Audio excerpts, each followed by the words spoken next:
The following program is an MLWRadio.com production.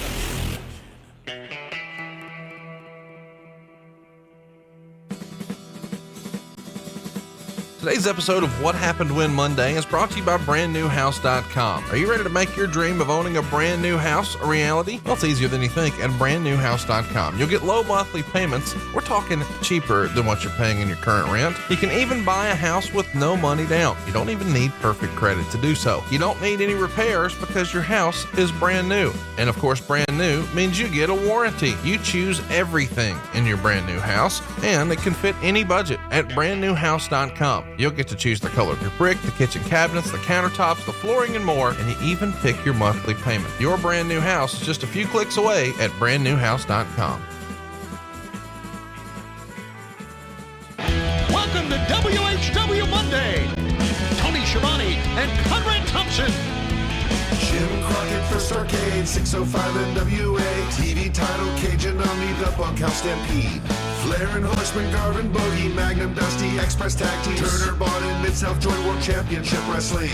Talking about the great years of World Championship Wrestling, the NWA, and Jim Crockett Promotions. Tony and Friends North they win, look, Schiavone's back again. World title split off, center stage, Bischoff, Disney, Hogan, and Nitro, New World Order, and the Crow, Thunder, Russo, Arquette Champ, Vinnie Mac, simulcast. Tony's back with Conrad, not your classy podcast. Watch along, try not to laugh, lowest rules can't pass. This wasn't the initial plan, Tom Zigg's a good-looking man. Klondike Bill, make a chair, Tommy, you come over here. What happened when? WHW Monday. And now, let's go to the ring. And here's your co-host. Hey, it's Conrad Thompson. Hey, it's Conrad Thompson, and you're listening to What Happened When? That's right, with Tony Schiavone. What's going on, man? How are you? Hey, you know, one thing that I've learned over the week, Conrad, is not to fuck with Conrad Thompson. Oh, my gosh. I have learned.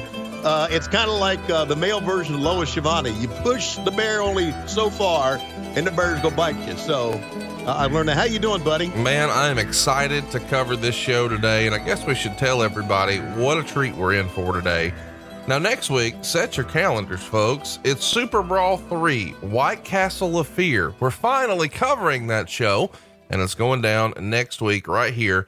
But first, today we're covering Clash of the Champions 10. And this is pretty remarkable because we've never done anything like this. What makes this show different from all the others that we've covered, Tony? The fact that I was not on this show, and I was watching the show as it happened, working for the WWE while I was in Connecticut back at that time. That's what makes a difference. Also, I think it's a good indication of the direction that WCW was going in at that time, which was shitty. Oh, I disagree. I really enjoyed this. You really like the show? Okay, I agree with. There were a lot of things I did like, but there are a lot of things that I look back on and think, man, those guys just did not know how to do television. Well, with the exception of a couple guys. right. Keith Mitchell always knew what he was doing. But other than that, I mean, that to me, that show had Jim Herd's fingerprints all over it. So, well, I'm excited about this show. And what I'm going to encourage you to do at home right now is go ahead and fire up your WWE network. And we haven't done a watch along in a few weeks, but this one is going to be fun. So watch if you can. If you can't, we're still going to paint some word pictures for you and try to make it enjoyable. We want to remind you, we're covering Clash of the Champions 10 here. This goes down on February 6, 1990. So tomorrow is the anniversary of this show. And it's kind of fun because Tony wasn't there. And now I think it's time we go ahead and tag in our tag team partner, because we're really a 6-man tag team champions of the world here on the show, Tony. Are we ever? No. Okay. 1, 2, 3. Play. Old school graphics here, man. At the time, I thought this was awesome. It was kind of new for you guys to have such a big concept like this. And the nickname for the show is Texas Shootout. So we've got one of these old Western style shooting exhibitions, and I don't know if they would ever do this now. It doesn't really seem like something anybody would do just based on gun violence and all that. But at the time, this was fun. Well, I thought it was pretty cool. I thought it was a pretty good graphic. You know, all of this was, all this was an idea, and I'm talking about the names and all that. All this was an idea of Turner Home Entertainment. Texas Shootout. Those looks like some Dave Silva graphics. And by the way, I've seen this show before. I watched it just this past week, live here in Corpus Christi. And young Dave Silva, I do believe, is in the stands at that time. Are you serious? Well, it looked like it. Oh. Take a look at this crew here, would you? Now, there was I don't know if this made the dirt sheets or not, but there was a lot of talk, especially up north at that time, about the one-liners that Cornette and JR threw out during the course of the show. It was obviously a bunch of written down one-liners, but still, because they're very good at what they do, it still worked. You know, this show is much better production to me than we normally see from WCW. I'm fresh off of watching the main event with Bruce Pritchard from '88. And the way you guys open with graphics, and we've got this stand-up shot from afar with the crowd behind you guys. I just felt this was much, much better production than what we're normally used to. And Terry Funk is our ringside correspondent for this, and he's calling himself Tuxedo Terry Funk, which is kind of funny. And he's telling everybody at home to pull out your hog legs. I know. And that just cracked me up. And I thought, boy, this is the perfect show for us. I mean, on this show, pull out your hog legs. Yes. But he's talking about a hog leg and a 22 that you probably shouldn't pull out these days, especially, well, I mean, he's on the PA right now, right? Yeah. So he's saying, pull out your guns. We're in Texas. I'm thinking, wow. But he's talking to the people on the at television wanting to blow their. And here is the legend himself, Gordon Soley. I thought Gordon was in full Gordon mode here. Everybody else was kind of over the top, and he was a little bit subdued. Gordon was one of the things I thought was great about Gordon was Gordon could mess up a line or misspeak a line, and you never knew it because he was so smooth at what he did. And to me, this is really kind of a what a great shot that was, with the shoulder pads being the first thing you see. Yeah. As the Legion of Doom or the Road Warriors make their way to Gordon. I just thought this was well done. Who was the director for this? Was this all Keith Mitchell? Yeah, this was Keith Mitchell's directing at this time. It's outstanding. Yeah, you notice Gordon is making sure that he had his left hand up there, making sure that those spikes stay away from him. And of course, look, Hawk to me was always, they were both badasses, but Hawk was like just a scary figure. And until I really got to know him, I was kind of scared of him. And JR with the pocket square in, always looked dapper. And of course, he and Corny together were now promoting the Wrestling Hotline behind the scenes for the NWA Wrestling. This is pre-Gene Okerlund Wrestling Hotline, but it's still 1-900-909. Give a fuck. And what's interesting here about the hotline is you guys were trying something different. Instead of just calling and listening to Sting, you got to call and talk to Sting. How did that work? They would have random callers in the back, and they would say, like, all right, let's do caller number 10, and 1, 2, 3, 4, 5, 6, 7, 8, 9, 10, you're going to talk to Sting, and Sting would be back there talking to you. So it's time now to go to a break because we've got did you ever spend much time getting to know Sir Oliver Humperdinck before he passed away? He's nicknamed here the Big Kahuna, tugging on that right ear to let somebody at home know he's watching. Was that for his wife or his kids, or who was he doing that for? No, he was never married. I really don't know what that was about. He was a single guy. It could have been for some of his other family members, but he passed away in 2011. He was one of my favorites. He was old school, man. He was old school. And of Look course, at this. Can you believe what we're seeing right now? If you haven't watched this yet, you owe it to yourself. WCW decided Dr. Death is his name. Oh, cool. Well, let's do a vignette with him in an ambulance trying to save lives. And the person he's going to help, who is that? It looked like Tom Zink at first. It is. It is. Oh, he's over. Yeah. Man. And the fake chest compression. I know. And my God, he's having it's a drug overdose. Whoa, one, ooh, ha. Hey, this is what I'm saying. This has Jim Herd's fingerprints all over this. That's awful. I'll give you that, but it's so cheesy that I love it. I mean, I can't encourage you to watch this enough. Graphics weren't that bad. Dr. Death against the Samoan Savage, which I guess was also the Tongan Kid at one time. And if I'm right, isn't he the not Dr. Death as he walking in here, but isn't Samoan Savage the uncles of the Usos?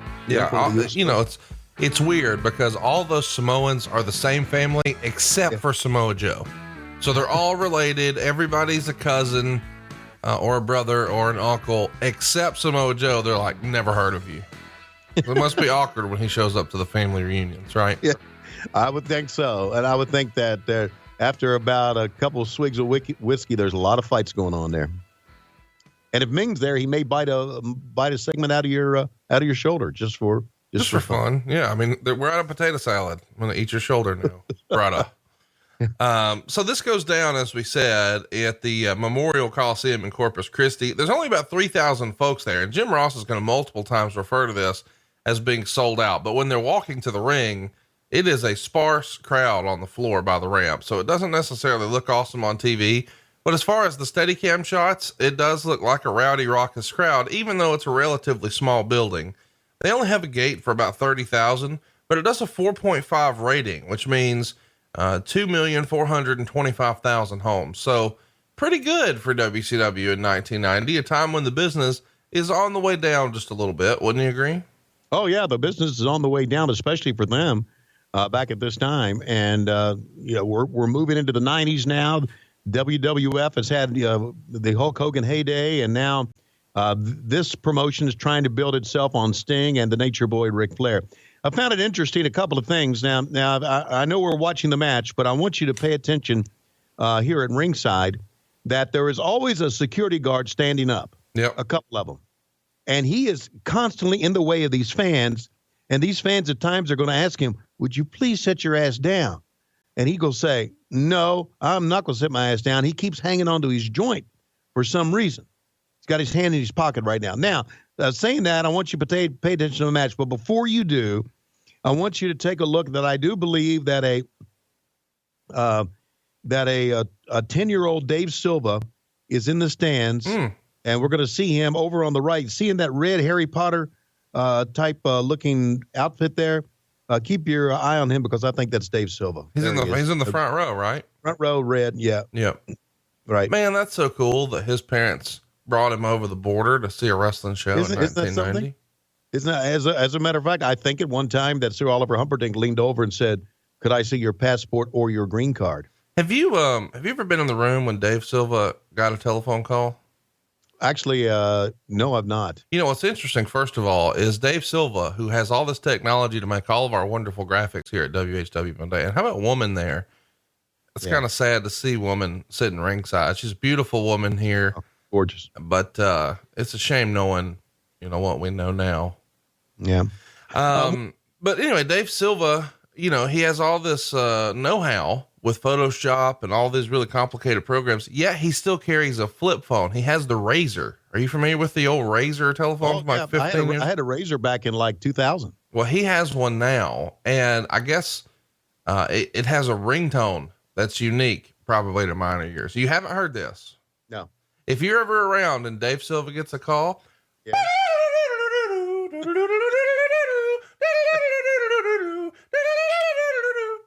Hey. So, you got anything on Woman here? Nancy Sullivan sitting ringside. We haven't spent a lot of time talking about her. No. What a tragedy from probably the greatest tragedy in the history of wrestling. And most people closely associate her with Doom, who she managed, or Kevin Sullivan, and of course, Chris Benoit. And some people have had a take that she was kind of a weird lady. Maybe some of that started with Kevin Sullivan. I don't know. Do you have any memories at all, one way or another, about Woman? Yeah, I do. First of all, let me say, as far as the show is concerned, there was, and this was completely WCW. There was a complete mix-up, I thought, here about Woman. They showed her coming in and sitting down. They didn't talk about why she was there.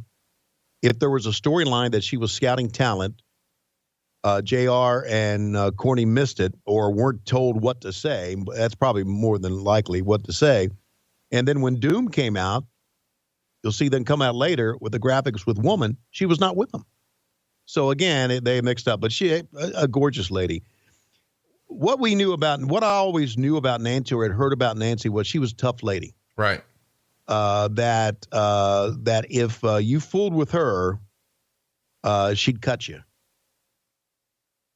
I don't know what that meant. I don't know if she carried a razor blade or a knife with her or what to protect herself, but she'd cut you. I'm glad you mentioned that because I've been told that sometimes to, quote unquote, keep the marks away, she would tape little razor blades to her fingers and would like pat them on the back or the shoulder or whatever. And she was doing it sort of nonchalant. So it doesn't seem like she's trying to do anything, but she's actually cutting their back and shoulder with every tap. And she would try to see how often she could get away with it. I've heard it more than one wrestler tell me that she had these weird little razor hijinks that she would just use in her everyday life. And it's funny that me and you've never talked about that, but you hit me with the same thing. She would cut you. Yeah, she'd cut you. So she was tough, and she was a tough girl. And not only that, I was next to her and Kevin one time at the hotel, and they got into a big time argument. And she was cutting hell of a promo on Kevin. I can tell you that. And I didn't hear the words exactly, but it was a big time promo. And I was thinking, man, this girl, you can't fuck around with her. So those are some of the things I remember about Nancy. And again, it is a horrible story, and it's a heartbreaking story. And she was just a gorgeous girl. But this sounds stupid to say or weird to say after what we've just said. She was a sweet lady. She was so nice. She was so nice to me. She may have patted me on the back. I don't know. Oh, there's the big kahuna with a shot of his own. I thought Oliver Humperdinck had a great look about him. You know, his bug-eyed look, and but he was one of the guys that would just do anything at all. Well, let's talk a little bit about this show. Jim Cornette is not just doing commentary at this time. He's also a part of the booking committee, which he says earns him an extra $300 a week. And he's also co-hosting the television show Main Event.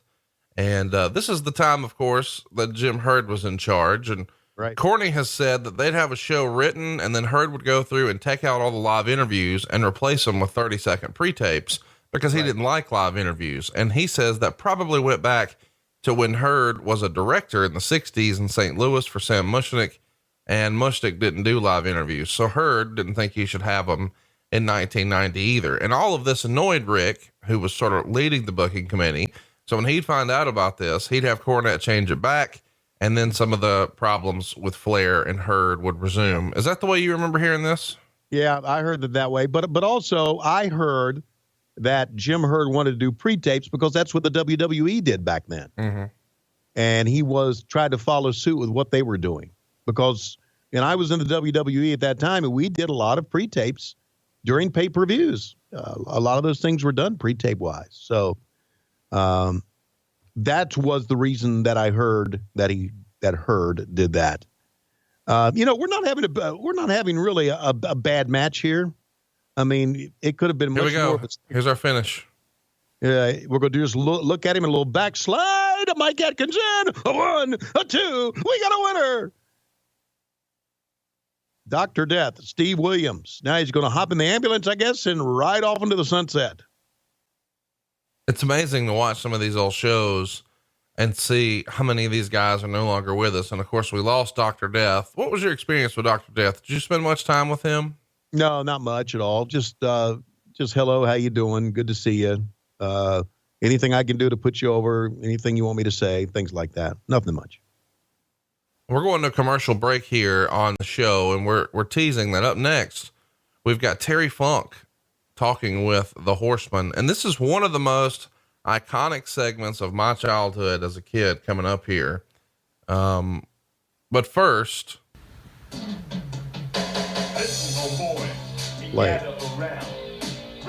it's time for Wrestle War 90. Yeah, Ric Flair and the Broads coming to, ooh, boy, didn't he look good at that time? And Sting is the Scorpion, Lex Luger, and the World Championship title, and the U.S. and Dr. Death, Steve Williams.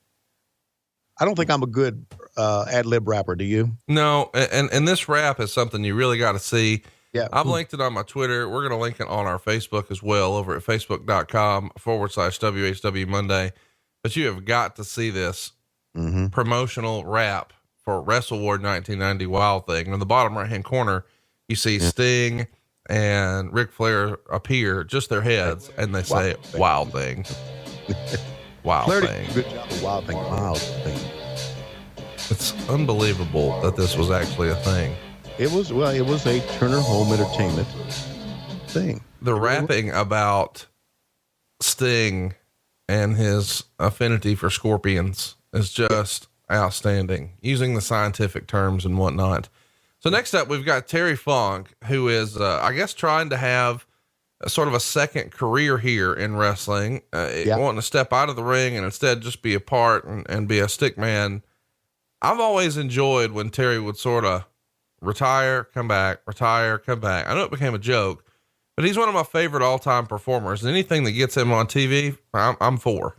I am too. Here though is, you are going to see, and I know what you're talking about. This is one of the iconic interviews where the Horsemen turn on Sting, but now we're looking back at it 28 years later. Right. Right.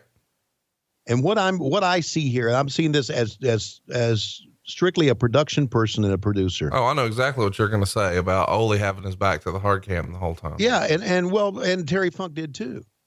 Basically, we got into a bald spot shot, basically. Let me say though, in WCW, we bag on them quite a bit here on the show for some of the decisions that were made. The entrance set that you guys were using here with the big lighting set and all that looked really cool. Yes. And that would look cool now. I want to mention the Ruse ring post that we're seeing right there, because we've talked about those before very briefly. It's my understanding that that's actually a sponsorship that Jim Herd was able to pull, because they're based out of St. Louis. So they're going to be on the ring apron and on the posts, and their tagline is something like shoes for your feet, pockets for your stuff. The gimmick being, these shoes have pockets in them. Yeah. And Herd had sold that not only would we do all this other stuff, but we're going to get the guys to actually wrestle in Ruse. And a few guys tried it, but then everybody sort of rebelled against it. But even Flair tonight is going to have a sticker for Ruse on his shoes. Do you remember anything about the Ruse Association? Only that by the time I got there, it was pretty much over. It didn't last long. I know that Rick Steiner had a Ruse shoes on, or at least had a sticker on his shoe that said Ruse. But by the time I got there, no, it was pretty much done at that time. Now, see, cameramen kind of jostling around here to try to find a good spot. But what makes this work? You got to agree. And I know I'm a big mark for him, but what makes this work is Ole Anderson's interview. No doubt about it. Ole Anderson is one of the best and most underrated interviews ever, because it was just believable. Right. And the way he's talking to Sting with his rat tail here is very, very believable. And they're telling him in front of everybody, whenever we have an opportunity to appear in front of a national audience, we want to make a statement. And the statement we're here for tonight, and listen up, is you're no longer a horseman, and you've got 2 hours to fix it. Rick has been very gracious to you and allowed you a second chance because you've looked out for him. But if you don't go to the promoters and say you don't want your title shot on February 25th, then you're not only kicked out of the Horseman, we're going to kick your ass. Sting did a great job of reacting here. And again, Ole was very, very good. And they also referred to the Iron Man competition that they had prior to that. Great reaction from Sting. This was all a very, very good angle. And unfortunately, as we're going to see a little bit later on, the night culminated in Sting blowing out his knee. It's worth mentioning, Sting here is 30 years old. He's going to be 31 a month and change after this show. Yeah. We also have in our main event, we'll see later on, Buzz Sawyer, and 2 years later, he's going to be dead. But again, this bothers me because as a producer, only thing I'm seeing now is Arn's bald spot and Ole's thinning hair. You know what? It's funny that you say that, because I had the complete different reactions from this. I am so used to seeing wrestling framed perfectly for the hard camera, whether someone is trying to sell a submission move or cut a promo. This had a layer of realism because you couldn't really see it. It didn't feel like it was phony because it wasn't so well framed, if that makes sense. Yeah, I agree with that. And what saved it is just Ole Anderson's monologue here, which was tremendous. And what's great about Ole's promo is it's not memorized. Like, you can tell he's starting some things and isn't happy with what he's saying, and he'll just switch to something else. That adds to a level of realism, because if you're really frustrated, you know, you're going to chop up a word or two here or there. And he did. Yeah. And this is one of the better segments. Probably my favorite time that Sting was kicked out of the Horsemen. Is this your favorite time that Ric Flair turned on Sting? Yes, it is. And again, I was watching this in Howard Finkel's house, by the way, in Connecticut when it went down. Also, I do want to say too, when Vince bought Georgia Championship Wrestling and took over the TBS time slot, you know, that was kind of sold out from underneath Ole. And Ole was very, very difficult and very unkind to Vince and very unkind to Linda too. And I've talked to Ole since then, and Ole, of course, his health is not cold cocking Sting. This is very, very good. This is, to me, this is Horsemen at their best, right? Just holding him back and let Flair paintbrush Sting.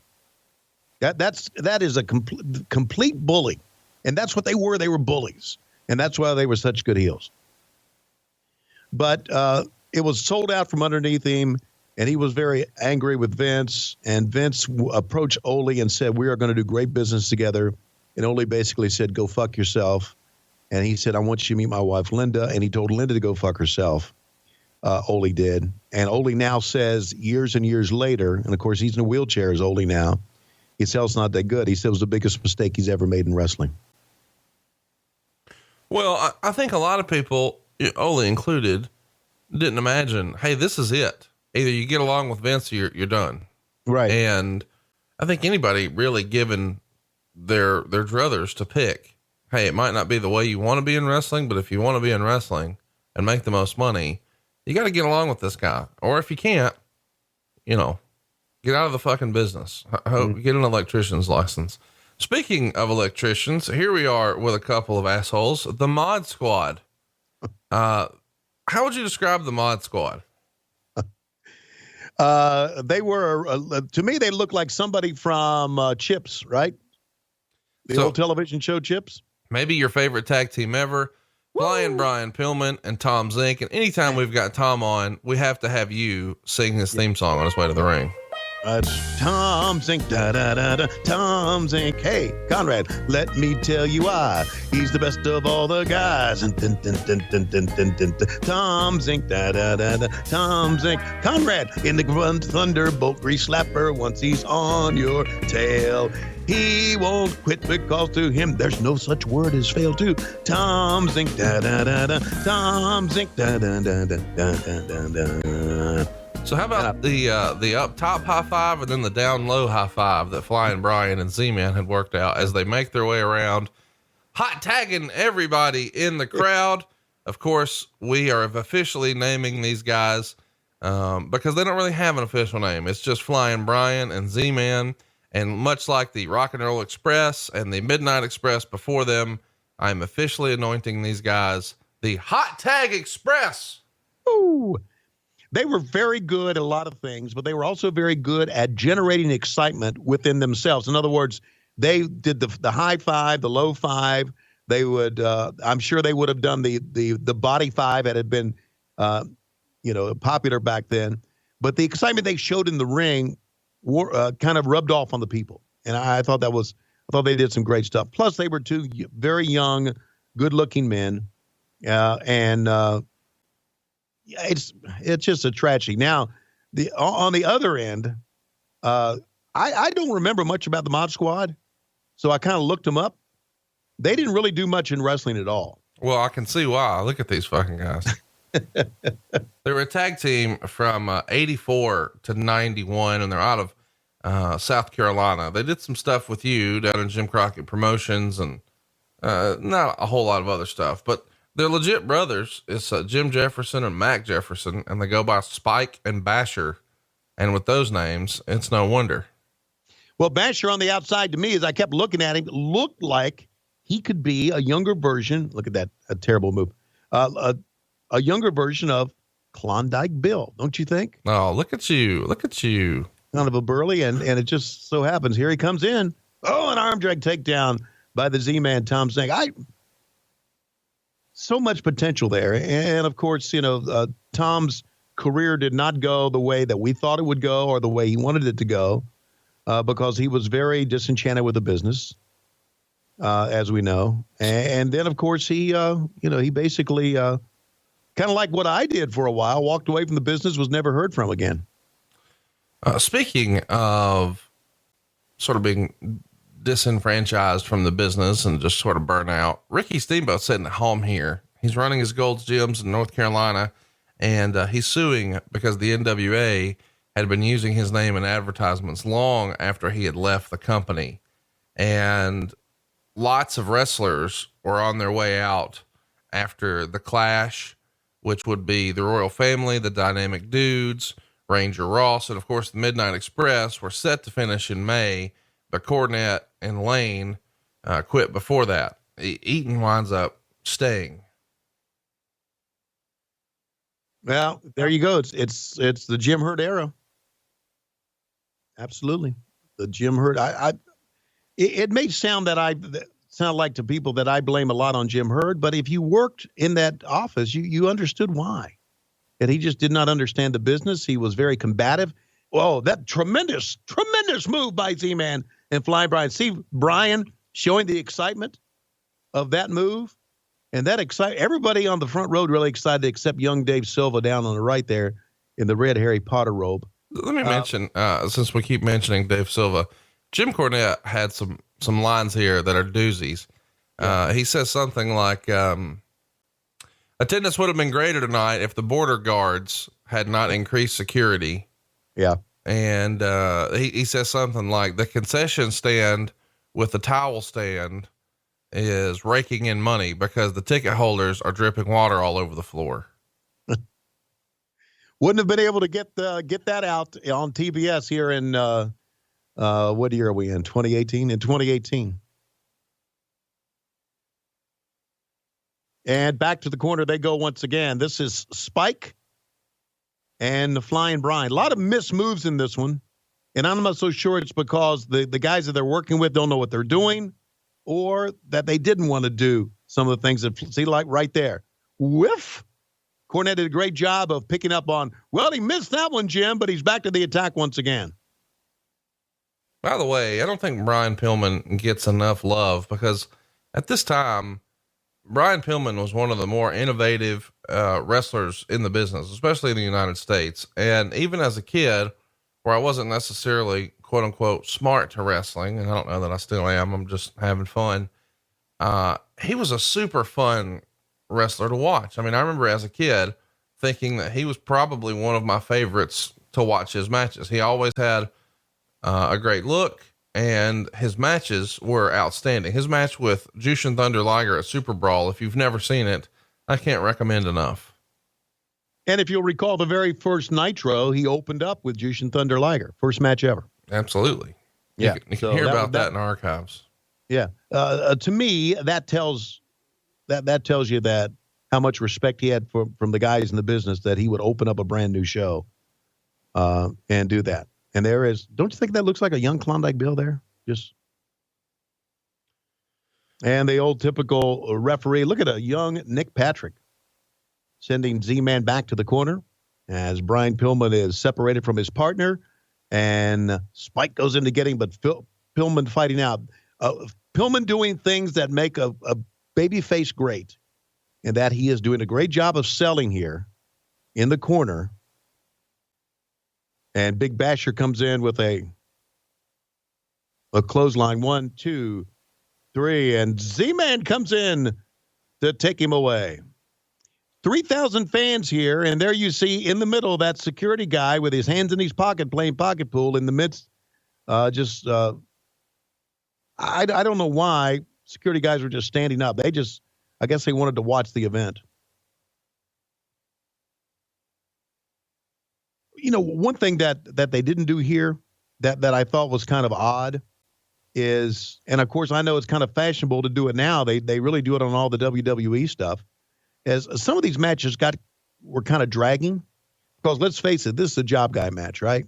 Right. On a primetime television show. Why not take a commercial break and cut this thing up? You're not going to miss anything. You're absolutely not going to miss anything. This is also before the days before the referee had the earpiece in. So they had to be cued to when to go home. And normally they were cued by Gene Anderson walking out. And Gene was still with the company at that time.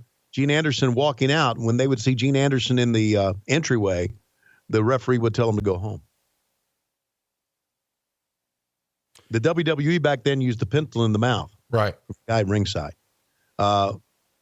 Jim Crockett Promotions and even back then WCW used Gene Anderson walking out. I want to now fighting back. And here's, again, Pillman doing just a superb job. And you talked about being underrated. You could do all the high-flying stuff you want, Conrad, but as a babyface, if you don't sell, people are not going to get behind you. They're not. At least back then they wouldn't. And here's a reverse chin lock. Can I mention something here that is kind of out of the ordinary of this match? Please do. I want to say hello, and I hope I'm not getting him in trouble by saying this. Tip of the cap to our buddy Drake Younger, who is a referee with NXT. I got to see Drake and went to the NXT I went behind the scenes and met a lot of the guys at NXT before their taping in Atlanta recently on Thursday. I got to reconnect with Terry Taylor. I hadn't seen Terry in a long time. Terry Taylor, we got to hear this now. Okay. Michael P.S. Hayes, who looks like he's been sucking on an air hose. Steve Regal, who told me some tremendous jokes as always. And I got to see, you ready for this? Our buddy Billy fucking Kidman. Billy said, "How you doing?" I said, fuck you, sit down. No, Billy, we gave each other a hard time. It was great. And I saw Shawn Michaels. He was behind the scenes there too. And our buddy Jeremy Borash, who I guess is going to start working for NXT now. Got to see him, and got to meet Tom Phillips, who was there. Mauro Ranallo. Really enjoyed meeting everybody. Didn't stay long. You know how I am. I don't stay around long. But I did stop by the makeup chair and say hello to all the girls there. Because, what would a visit to TV be without you stopping by the makeup chair? And that's what Drake said. Drake said, "You want to come by and take a look at the makeup chair?" I said, "Where do you get this shit from, man?" He said, "The podcast." So anyway, I really like NXT because it's kids trying to make their way up in the business. I know they got Ricochet with them now, and he's eventually going to be on TV with them.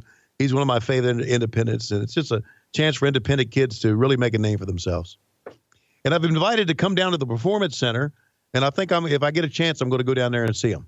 Oh, that'll be cool, man. Yeah. What's fun to me is, this time a year ago, you were so damn removed from wrestling that the idea of you going to a show or ever checking out here's our finish here. Yeah, and it's a shitty finish because it's a 3 count, and he holds him for like an 8 count before he gets the. I know what you're getting at. Things have changed for me in the business, and I really, really love the business. And then I saw Terry Taylor and thinking, fuck this business. No, I'm kidding. Is Terry Taylor still a jackoff? Yeah, yes, he is, and he's admittedly one. I don't know why they replayed this shot. A terrible, terrible spot. Yeah. The Mod Squad was supposed to follow a little closer. Z-Man couldn't quite get there. Pillman comes in to make the late save with a drop kick, but it's not the prettiest drop kick. But either way, the Hot Tag Express get the pin, and we're going to commercial here on Clash of the Champions Texas Shootout. What makes Terry Taylor a fuck in 2018? Because Terry Taylor and Terry, he even said to me, he said, I've got as much heat as I've always had. He admittedly gets a lot of heat because Terry doesn't know when to shut up. Well, speaking of people who don't know when to shut up, Gary Michael Capetta here is going to introduce Cactus Jack as Captain Jack Manson. I know. And what blew me away about this is that Capetta always used cue cards. Well, and that's the thing. Capetta has said in years since, it said captain on the fucking cue card, which to me is amazing. Okay. And now his opponent is Mil Mascaras, who I thought for an 80-year-old guy by this time looked pretty damn good, didn't you? Yeah. I mean, at this point, I think Mascaras is probably 60. Yeah. Let's look that up. Every bit. I mean, I don't think, I mean, catch everybody up here. What a legend is Mil Mascaras. And I know you're not a big fan of the Lucha Libras, as you say, but realistically, I mean, this is the biggest star in the history of Mexico, or at least one of the handful of the biggest stars in the history of Mexico. To me, this is the father of Lucha Libre. When I think of, even today, when I think of masked wrestlers from Mexico, Mil Mascaras or Mascaras, as some people have called him, is the guy you're thinking about. And we're also seeing a very young Captain Jack. Sorry, Gary. Cactus Jack Manson in the formative years of his career. And we are going to see in this match, Conrad, you and I talked about this last week. We're going to see one of the spots that ended up making Cactus Jack the performer he was, or the crazy man he was. This is the early days of Cactus Jack. I just checked it out, and it looks like Mil was 47 here. He's going to turn 48 this year, but at the time of this match, he's 47. So he's not as old as we think, but he's always, and I know he's wearing a mask, but I'm saying just his body, he's always looked like he was the same age. You know, we talk about how J.J. Dillon and Arn Anderson don't age. I think Mil Mascaras has been 50 years old for about 50 years. Well, let me say this. It is well known that through the years when I've been doing baseball, that players from the Hispanic players from South America, Mexico, whatever, you looked at their age that they would put down with a grain of salt. Oh, so he may be older than they say. I say. Here. And if you look up him in Wikipedia, that may not be his real age. So, well, it's like a buddy of mine says, black don't crack. Yeah. Because a buddy of mine looks like he's 35 and he's 55, but he shaves his head, wears the goatee, make sure the goatee's always black. Yeah. And whenever people think we're the same age, he'll just wink and say, black don't crack. Well, do you think I look 60? No. You look every bit of 65. Bull fucking shit. No, I mean, not anymore, because you're using that new Control GX shampoo from Just for Men. That really keeps those gray hairs under control. Here's Cactus Picking really up a plastic chair and putting it down. He's not exactly sure what he's doing, but he's crazy. He did that for a bump. Absolutely. Do a bump on the back, man. That's how it was. Bang, bang, bang, bang. And I think the legend of Cactus Jack began right here. You know, that's really hard to argue, because this is the first time where it really caught my attention. His crazy character, you know, walking around backwards, tripping over chairs. He's got an interesting look. He doesn't look like every other wrestler. He looks like a villain in G.I. Joe, right? Right. Have I ever told you the story about me at the Nassau Coliseum and Cactus Jack being in the audience? No. As a fan? No. Okay. Cactus reminded me of this. And of course, Cactus was just one of the fans at that time. We went to the Nassau Coliseum. This is when I was doing a lot of ring announcing for Jim Crockett Promotions. And I got in the ring and I said, ladies and gentlemen, please rise for the playing of our national anthem. And after I said that, I remembered that I was supposed to tell the sound guy to go up top and play the national anthem for me, to prepare him for that, because I had been doing it a couple times. I forgot to do it. So everybody stood, and I'm paused. I'm thinking there's not going to be a national anthem. So I started singing the national anthem, and I sung the national anthem that night at the Nassau Coliseum. Cactus Jack, Mick Foley, was in the stands as a fan at that time and reminded me that he was there that night and heard me sing the national anthem. So that was my experience with Mick Foley back then as a fan. Well, It's a fun match to go back and watch here because you get to see, what is going to be one of the all-time great performers in Cactus Jack. And in just a second, they're going to set up a move that I still just shudder to think was real. They're on the outside. Cactus Jack gives a backbreaker to Mil, and then he climbs up on the apron like he's going to tease his big running elbow on the floor. Mascaras comes around on the other side though, and runs right into Cactus and bam, flap. Whew. Whew.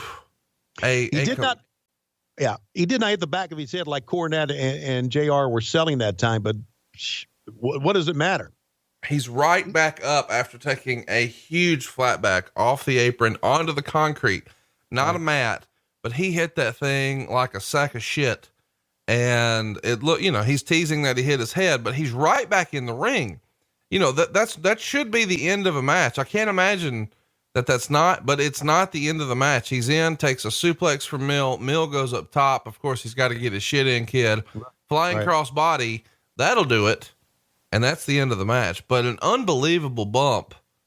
And it wasn't technically the finish. Mil still wanted to do his finisher. That should have been a count out right there, right?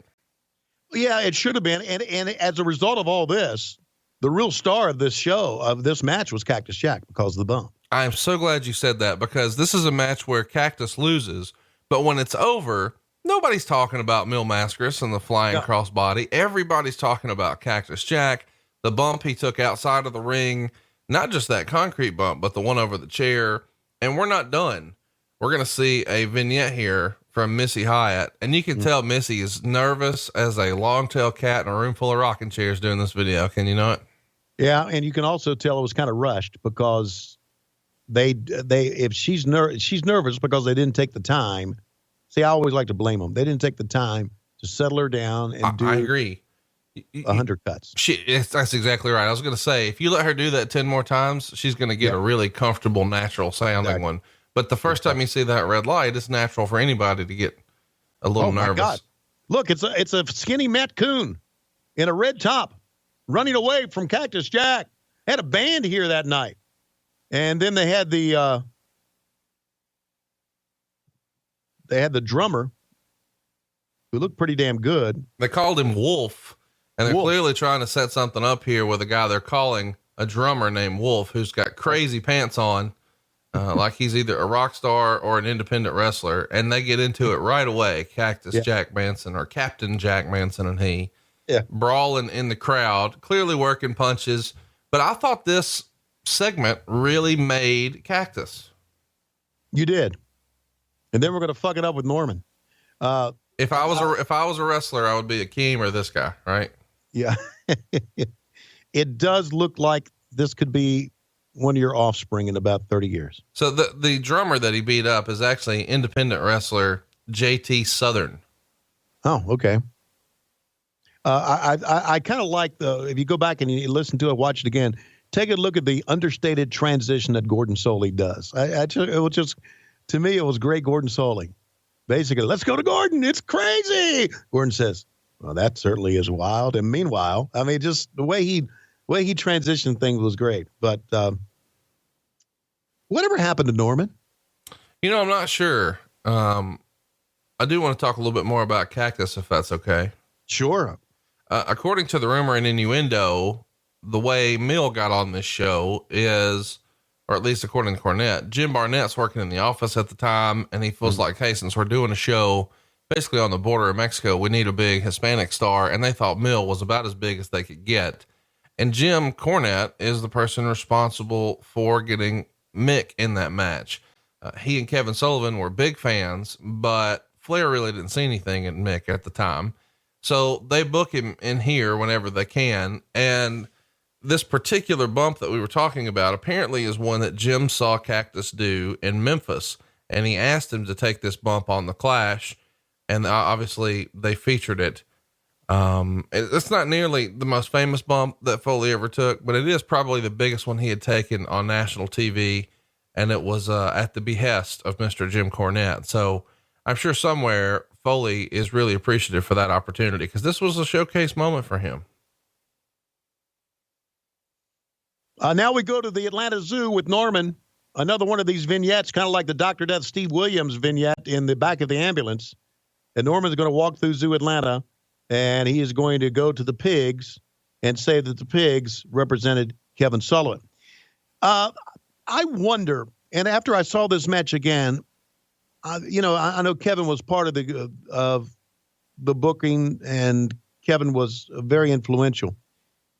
Kevin beat the shit out of Norman during this match. Yeah. It almost to me as if, Kevin was always the type of guy who liked to, new guys, bring them in and really beat the shit out of them and really not necessarily teach them a lesson, but let them know this is how wrestling should be. It should look real. You should really be tough. Norman has this gut hanging out right under his mental hospital outfit. Of course, now in 2018, you couldn't say he's from the mental hospital because that would offend all the nuts out there. What is wrong with you? Hey, we don't want to offend the nuts. We can't say.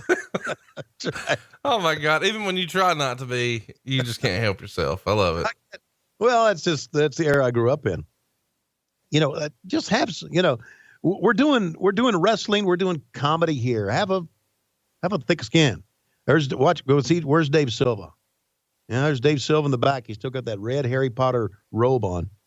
And so Kevin Sullivan's going to beat the shit out of Norman. I thought this was an entertaining match, except at the end. But I can tell you this. When you said Clash 10 at Corpus Christi, we were going to do this, I remembered two things. I remembered Cactus Jack falling on his back, and I remembered the shitty finish for this in the ladies' bathroom with Norman coming out with the seat of the toilet seat on his head. Now, Kevin is going to beat the shit out of Norman here. He'll do a little selling here, but basically, Kevin looked good here too, didn't he?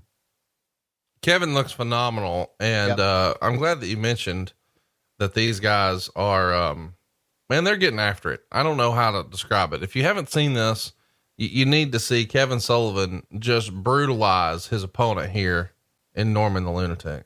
Yeah. And Kevin did a lot of brutalizing. I go back to the very first Starrcade to where he gave Scott McGee his first blade job. You go back, you watch that, you'll see it. Kevin was like that. Kevin just sure do have a lot of fun. Still talk to Kevin these days. Lives out on the West Coast. Of course, he's got a podcast as well. Very outspoken guy. He and I talk baseball a lot, but see at the pro he is, turned himself around, got him in position for Norman to do his splash that he missed. But he wanted Norman to have a point of contact, a point of reference. Wow, drop kick on the back, and now they're going to take it to the back, and this is when it kind of gets silly. But Kevin, look at this. Now, this is tremendous. Norman did a good job helping himself up, but Sullivan just picks up Norman, covers his fat ass, and there's a 2 count on the floor. By the time I got to WCW, Norman was on the way out.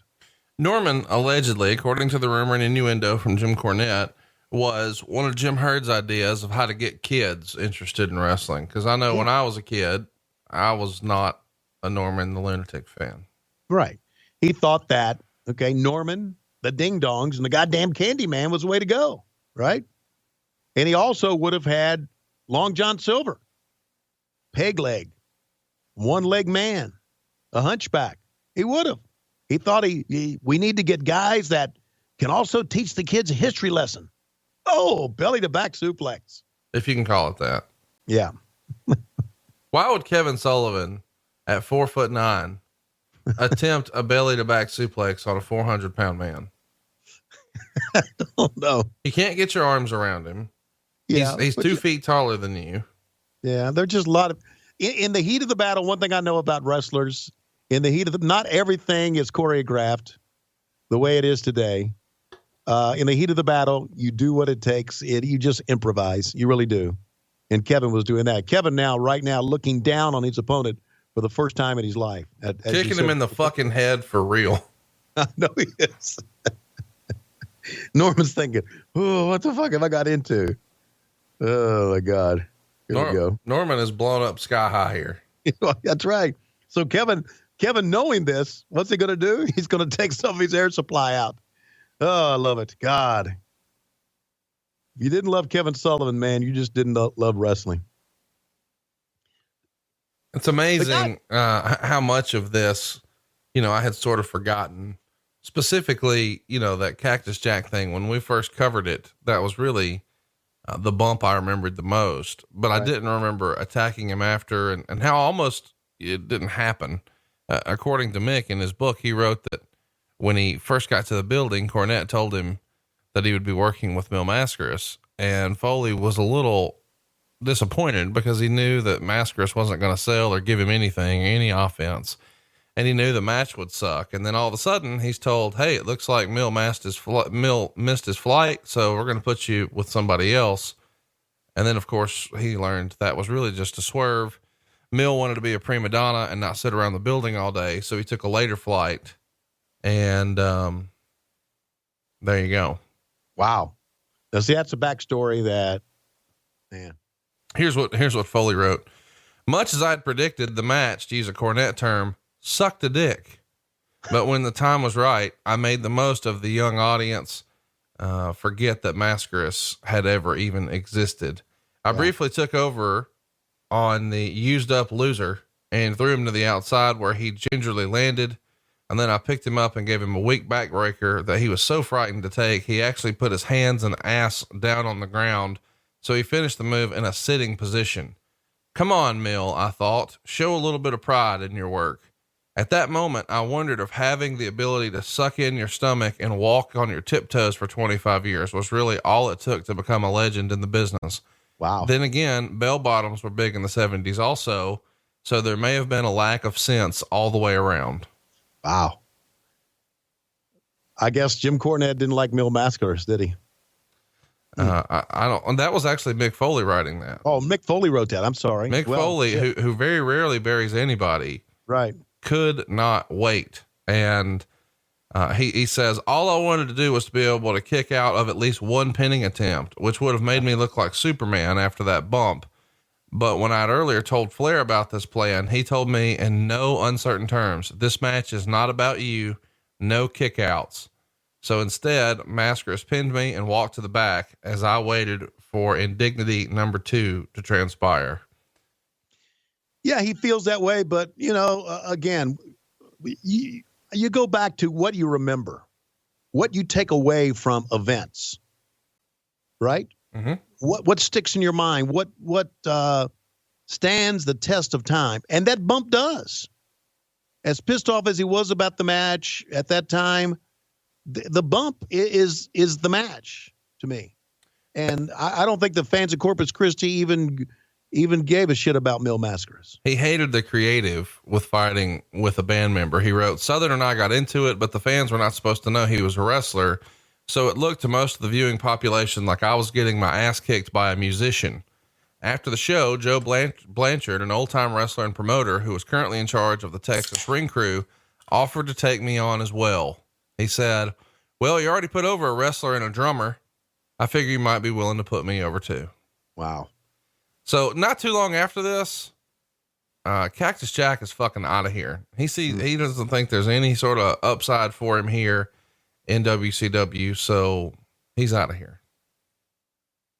Nothing like Gordon Soley holding the microphone outside of a women's bathroom.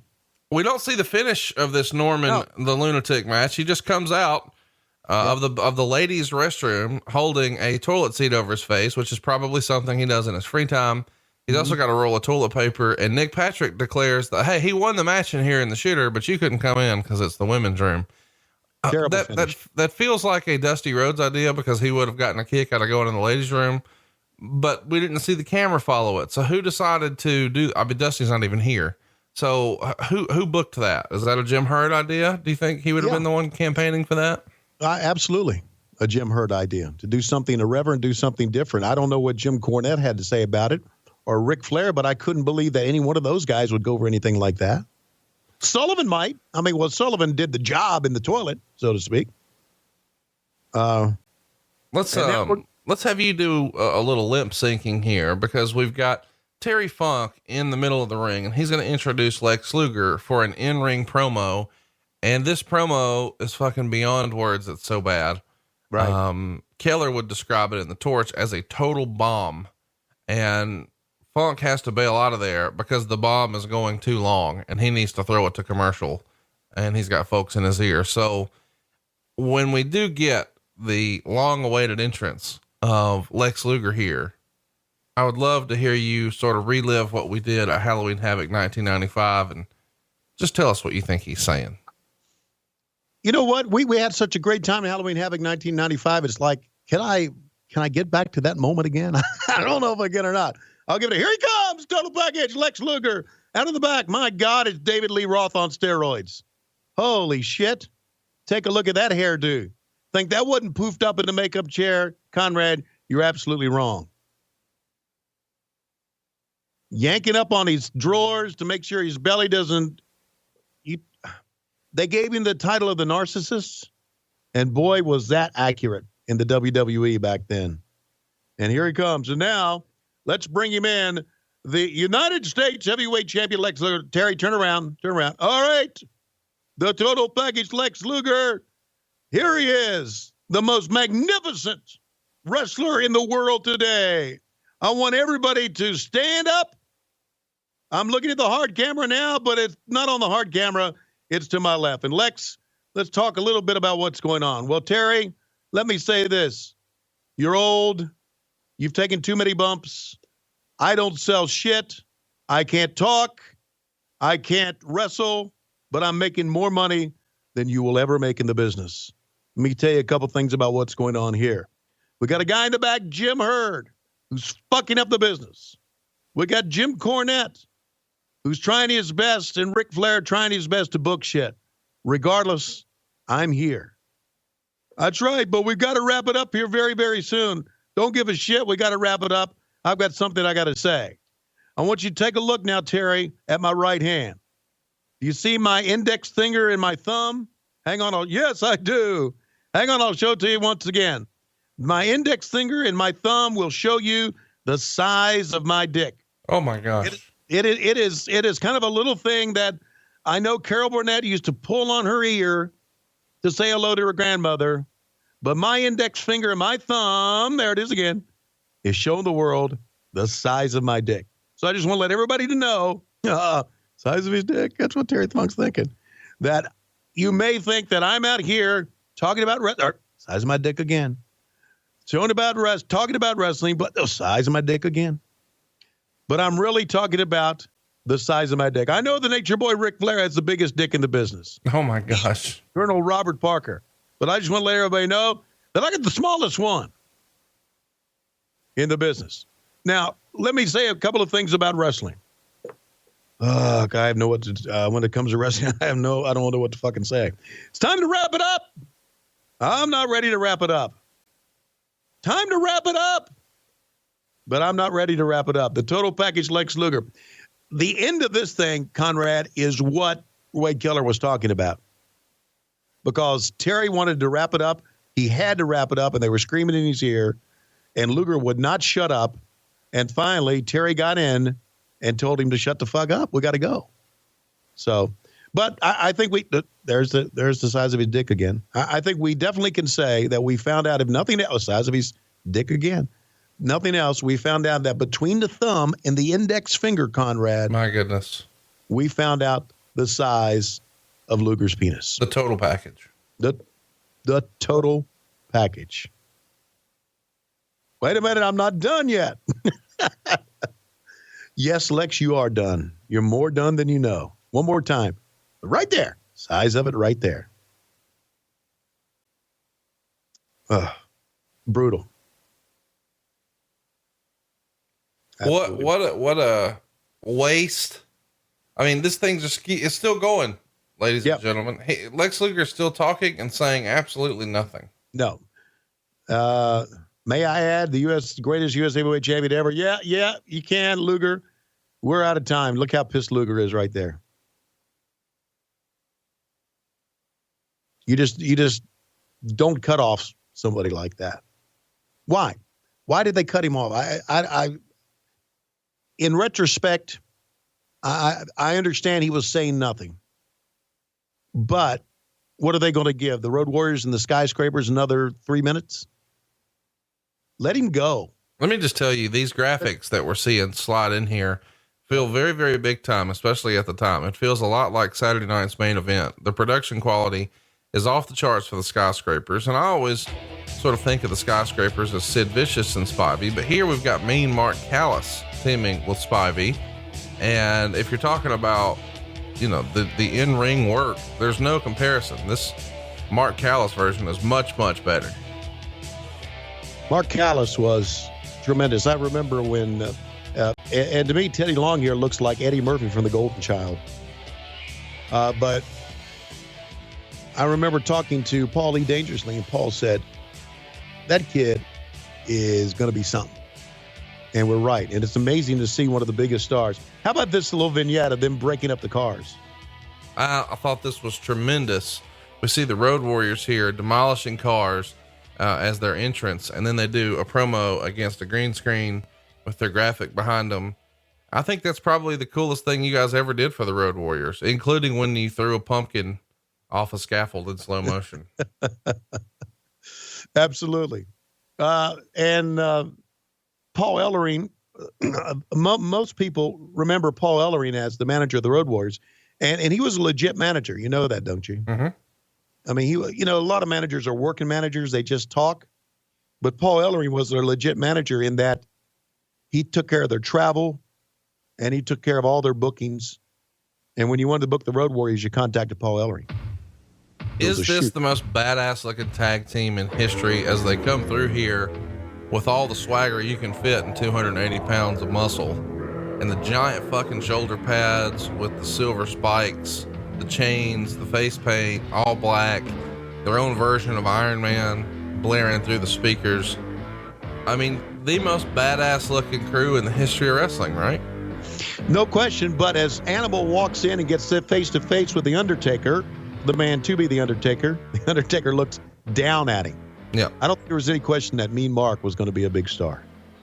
And you can really see some of that, you know, in this match. And it's been a while since I've seen Mark Callous. I've always seen the Undertaker, of course, but his work here is tremendous. You know, Jim Ross also said something during the course of this match that caught my attention. He said that Danny Spivey had played football for the University of Georgia under Vince Dooley. And I looked that up and I can't find it anywhere. I found out that he did go to the University of Georgia, but whether he played for Vince Dooley or not, I'm not so sure. But that's just another story. Should give you a heads up that Cornette called Dutch Mantell and asked if he had any 7-footers. And Dutch said, yeah, I got one. And this is, of course, the USWA. And at the time, Callous was wrestling under a mask there as the Master of Pain. And Mark Callous winds up joining the NWA January 6, 1989. And Terry Funk gives him the name Mark Callous to make him sound callous and cruel. Right after this pay-per-view, though, that we're teasing here, Wrestle War 90, Mark is going to start working as a singles competitor and have Paulie Dangerously as his manager to boot.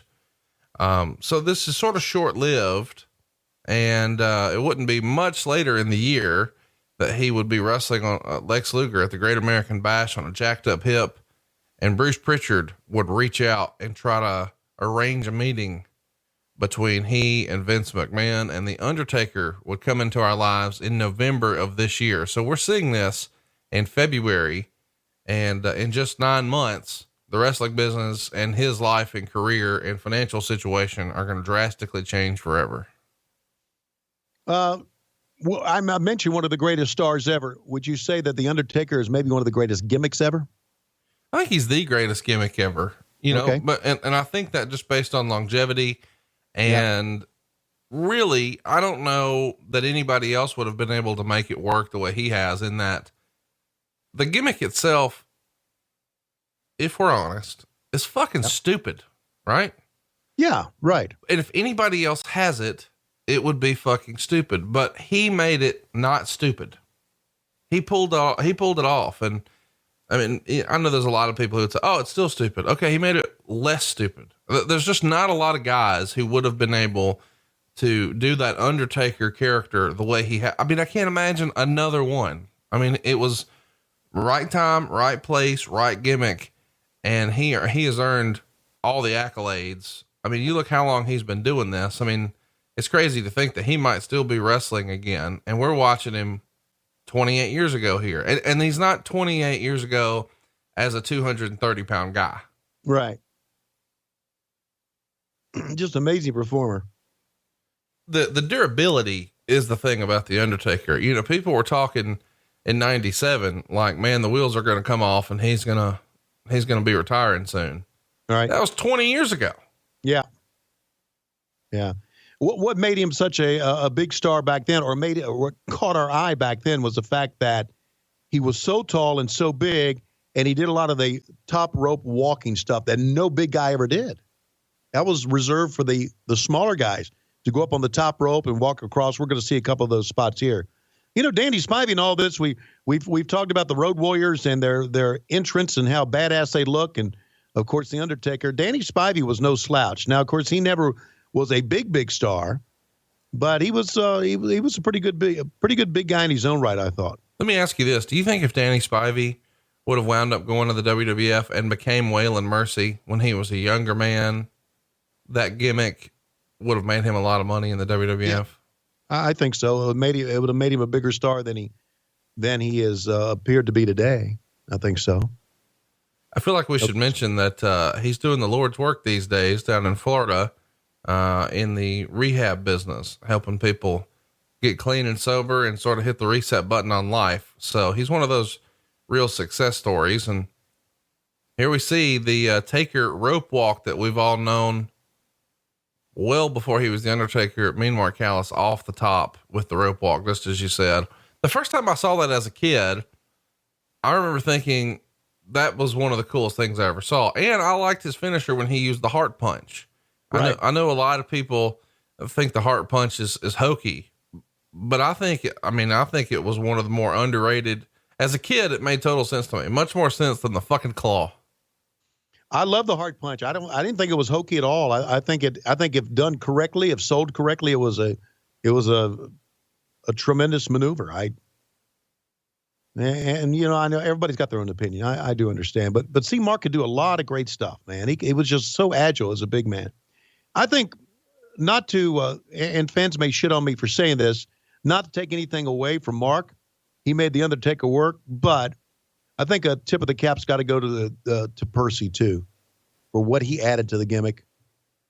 And it was more than just Mark. It was a lot of things that made the Undertaker gimmick great.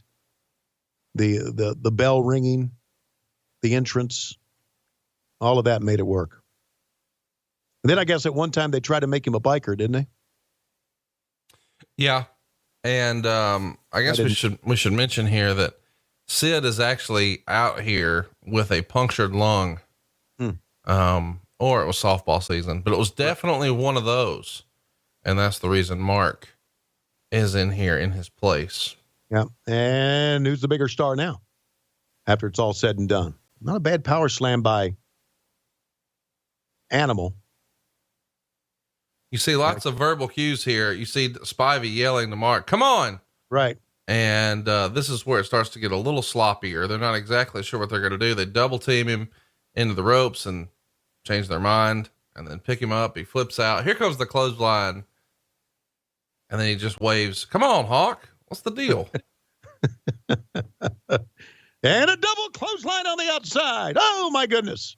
Right down at the cameraman who looks a lot like Daniel Bryan. And now up on top.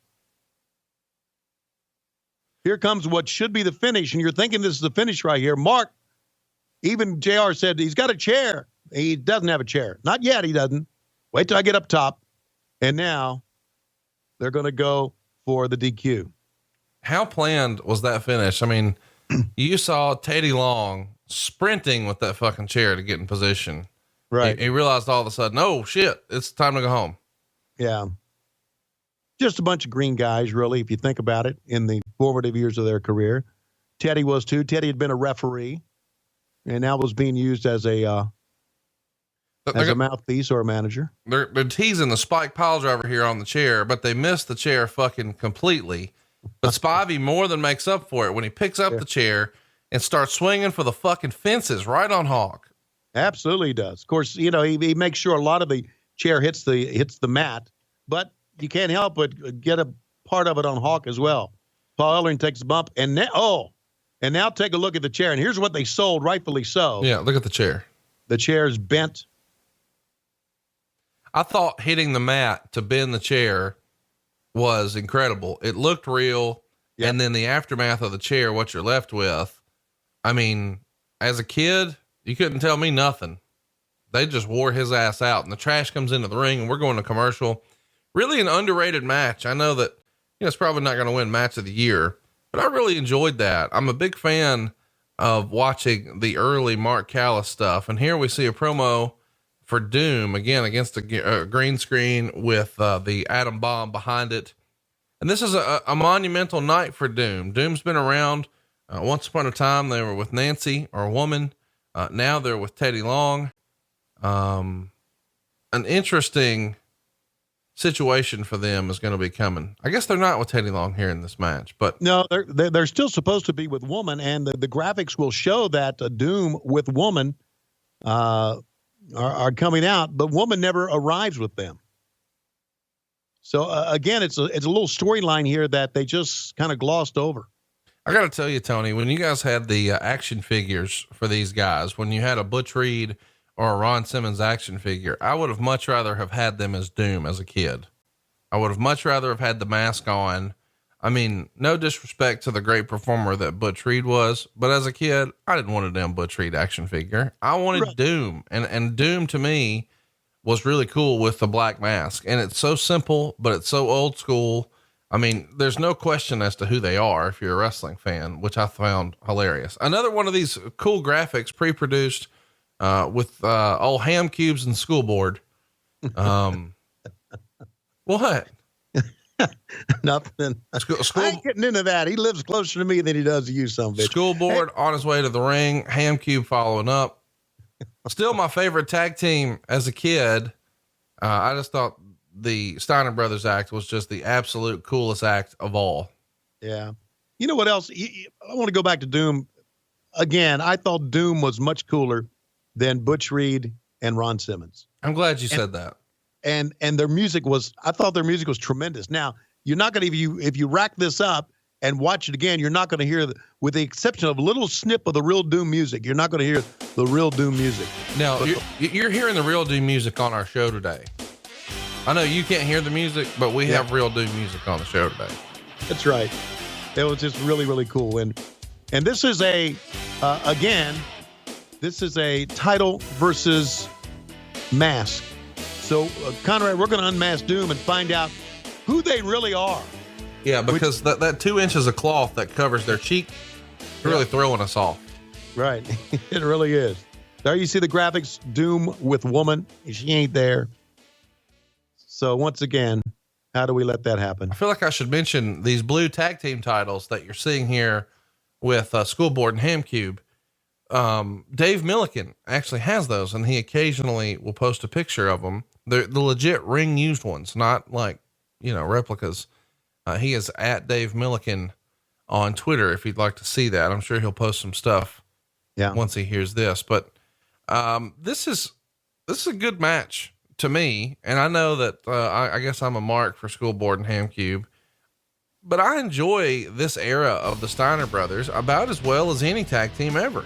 Yeah, I agree. And also I think we should mention here that Doom is in the black. Scott is in his singlet, which is black, but has been colored in by Sharpies. There you see Caution Yellow. You see Day Glow Green. You see Passion Pink, and you see another swipe of a Sharpie, and that is the color Butthole Blue that is on that singlet. So it's all colored in by Sharpies, and here we're set to go. And Ron Simmons is telling, Doom number 2 is telling Scott Steiner, if you like to go home, you can go home now. Scott said, I'm not ready to go home. Not yet. Pretty good little rivalry got going on here. This angle started when Woman appeared at ringside as a fan named Robin Green. She appeared to have a crush on Rick, and they end up going on a date where Rick meets her at a hotel room because Roll Tide, and she was dressed as the woman character, which we would come to know. Previously, she was wearing pigtails, glasses, and a hat whenever she sat in the crowd. And at the Clash of the Champions in September of '89, the Steiners challenged the then tag team champions, the Fabulous Freebirds, for those belts. And Green is sitting at ringside, and she accidentally trips Scott, and he gets DDT'd and pinned by Michael Hayes. And the Steiners would eventually win the tag titles in November of that year. But she winds up turning on the Steiners and then brings Doom in to take them out. In a Halloween Havoc '89, Doom makes their debut. So they're only in October of the prior year. Here we are in February, and the masks are already coming off. Along the way, though, a woman would end up putting a foreign object, or I guess it was an international object, you guys had to call it, into Butch Reed's mask. He headbutts Rick and gets the win. And then at the Capital Combat pay-per-view, we would go on to see the unmasked Doom defeat the Steiners for the tag belts here. But tonight we're in for a different treat. We're finally going to figure out who is Doom number 1 and who is Doom number 2. Yeah, it's amazing. It shocked me when the mask came off and I found out exactly who they were. Steiners always got a lot of reaction from the fans. And hell, they deserved it, man. I also take a look at this match, Conrad, and I take a look at Scott Steiner, the way he looks now and the way he looked as Big Papa Pump. I know we've touched on this before, but my God, what a transformation. Not just that, but you think about what star power these guys have. You know, at this point, I think a lot of people in the business thought Rick, a few years prior to this, that Rick Steiner was going to be the big star. Right. And people even suggested he should beat Ric Flair for the world title.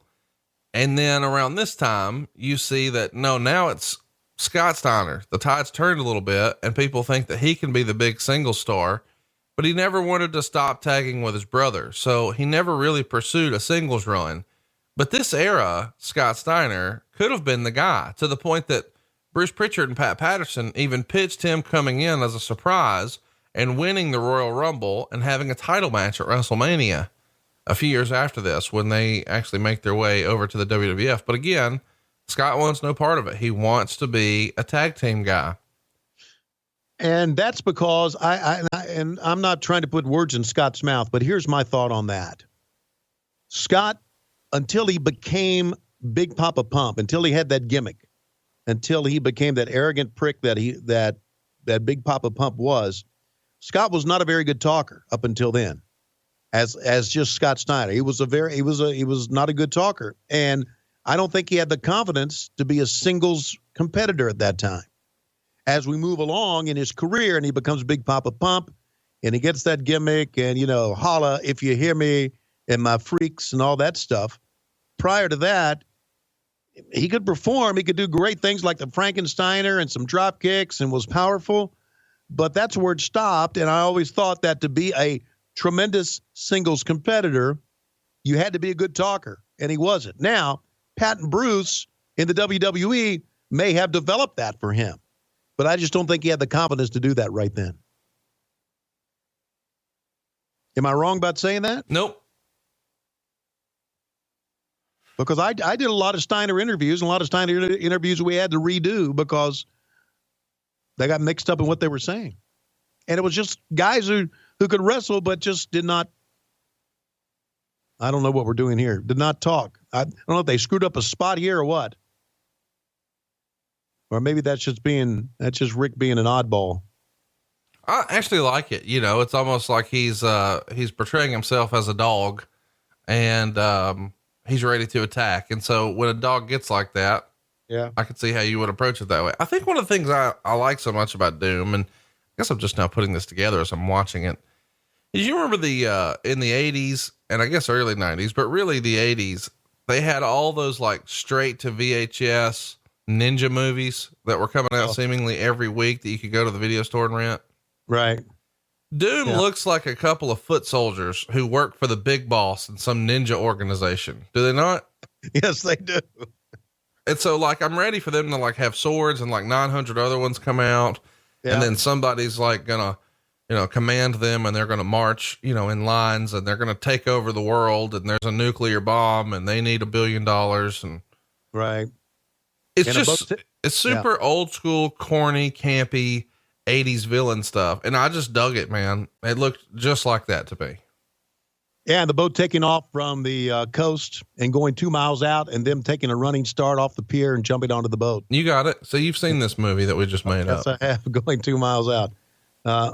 And in the middle of this, fans are really into this great German release suplex by Rick Steiner.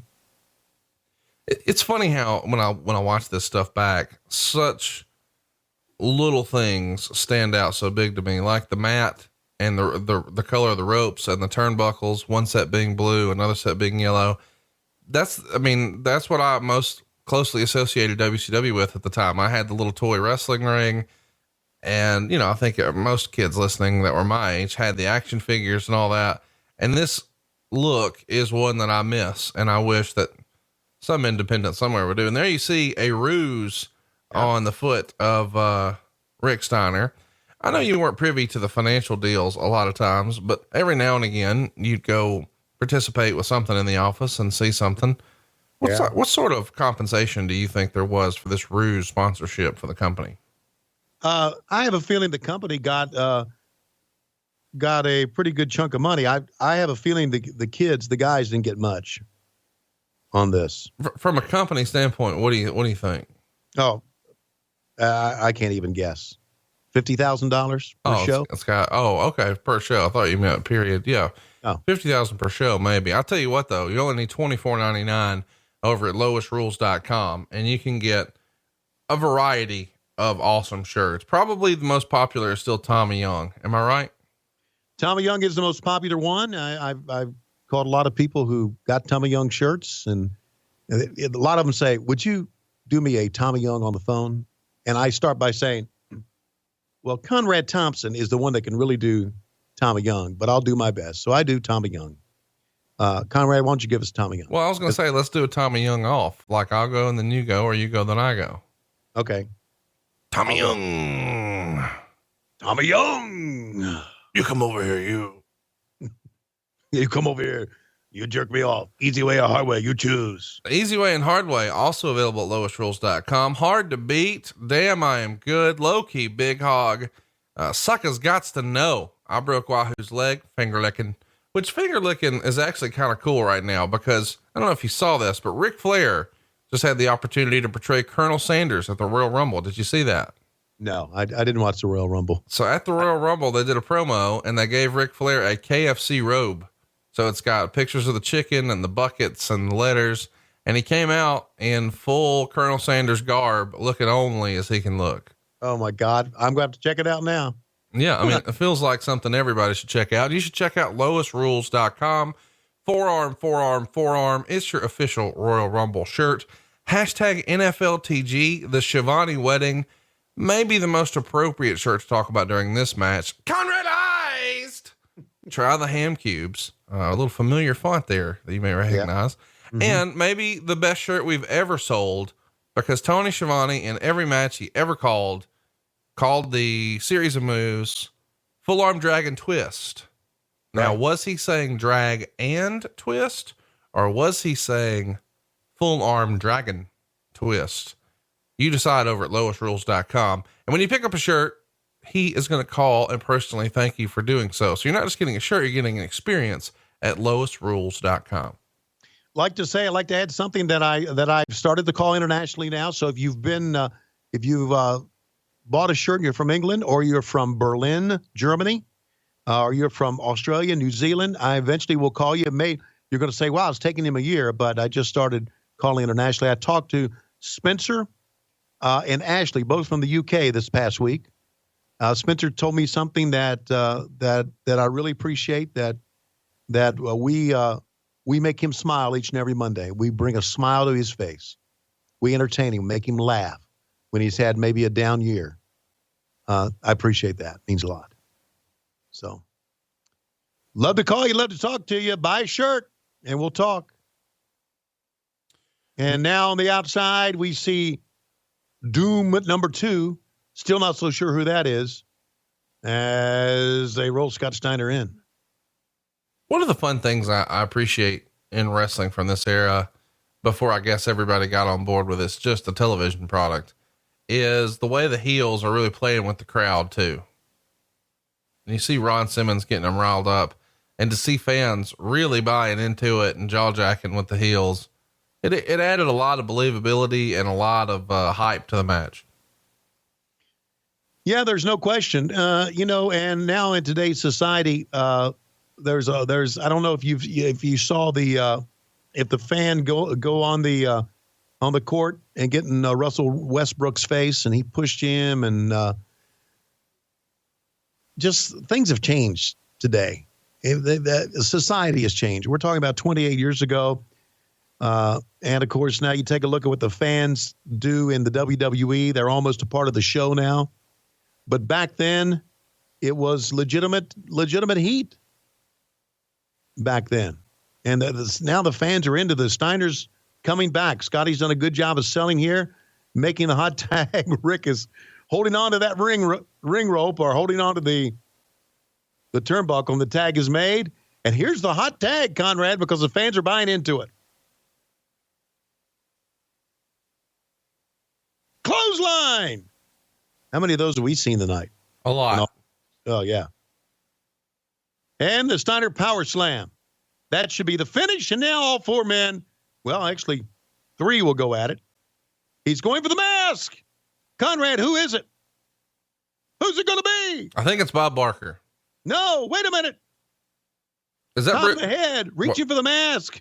I thought it was very interesting the way the mask came off here. It's Brutus the fucking Barber Beefcake, isn't it? Watch this. Yank. Oh, my God. Oh, it's Bill Mulkey.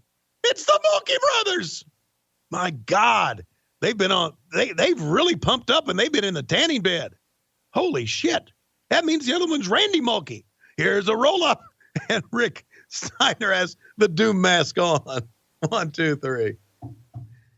Oh, great improvisation by the Steiners that time, and they win it. I thought it was interesting that they were trying to force the mask off, and then it came off so easily. And they're still the World Tag Team Champions. Wade Keller gave this match a C+. I enjoyed it though. I did feel like the reveal of the mask could have been done a little differently, because he's supposed to unmask if he loses, and he just yanks it off. But when he does, boy, the crowd goes nuts. Really an enjoyable match. Two of my favorite tag teams from the era. And you're exactly right. Pretty clever of Rick to just throw it on, add a little comedy to the situation. Yeah, that was all Rick Steiner. That's what you think Rick Steiner would have done. We had his singlet covered with Sharpies as well. And now Ron Simmons is going to have to take off his mask as well. And what's funny is an announcement comes through that if Doom number 2 doesn't remove his mask, he will be suspended from wrestling. Not from WCW, but from all of wrestling. Yeah, absolutely. And Doom number 1 he will be suspended from wrestling. Oh, here's the big reveal. Huh? It is Randy Mulkey. Holy shit. The Mulkey brothers were the World Tag Team Champions, and we didn't even know. What's crazy to think about is almost 2 years later from this, that dude's the world champion. Yeah, he sure is. A legitimate badass too. A lot of them were. Well, he's as Ric Flair has famously told on the podcast, when old Ham Cube and School Board would be running roughshod over guys in the back. Yeah. He said, Ron, why don't they ever fuck with you? I'm unfuckwithable, Rick. I just love that. I do too. I love it because it's a shoot. And now what we're doing here is, JR and Corny are helping waste some time so they can build the cage. And they're trying to explain exactly what's going on here with the Sting situation, because Sting is in line for a title shot now, and he's supposed to be taking on Ric Flair, but they're both in the Horsemen. The Horsemen take great issue with that. And so they've given him 2 hours, which means roughly the end of the show, for him to make a decision here. And then they beat his ass anyway. Right. Well, the decision is give up the title match. And as Ole said, we'll let you live. So they're going to go back and replay some of this again. And again, this is giving the cage a little bit time to get built. I was, when I watched this, and of course I was watching this again up in Connecticut. And, you know, we were the arrogant pricks back then. And so we were laughing at everything they did. When this cage was finally built, I was really surprised about the way the cage looked. And I don't know if this was a cage that was easily built for their time constraints, because this is before they, you know, brought the cage down from the ceiling and hooked it to the ring, before they figured that out. But this cage was a black cage instead of the silver cage. And I guess a couple of things here. Maybe it was easier to build, and maybe they thought it looked better on television. Maybe they thought the old chain link fence cage did not look good. But to me, the chain link fence cage always looked ominous, scary, creepy. Didn't it look that way to you? It looked like, man, you could really get hurt in that.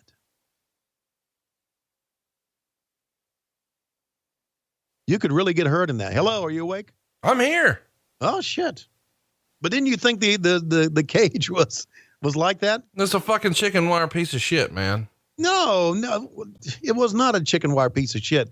You could use somebody's face like a head of lettuce or a head of cabbage and rub their face across. That was good shit, man. Now, maybe I'm too old school, but I'd like the old school shit. No, I did too. Yeah. I'm talking about this cage here today. It's chicken wire piece of shit. Oh, this one today, this one's a piece of shit. Yeah.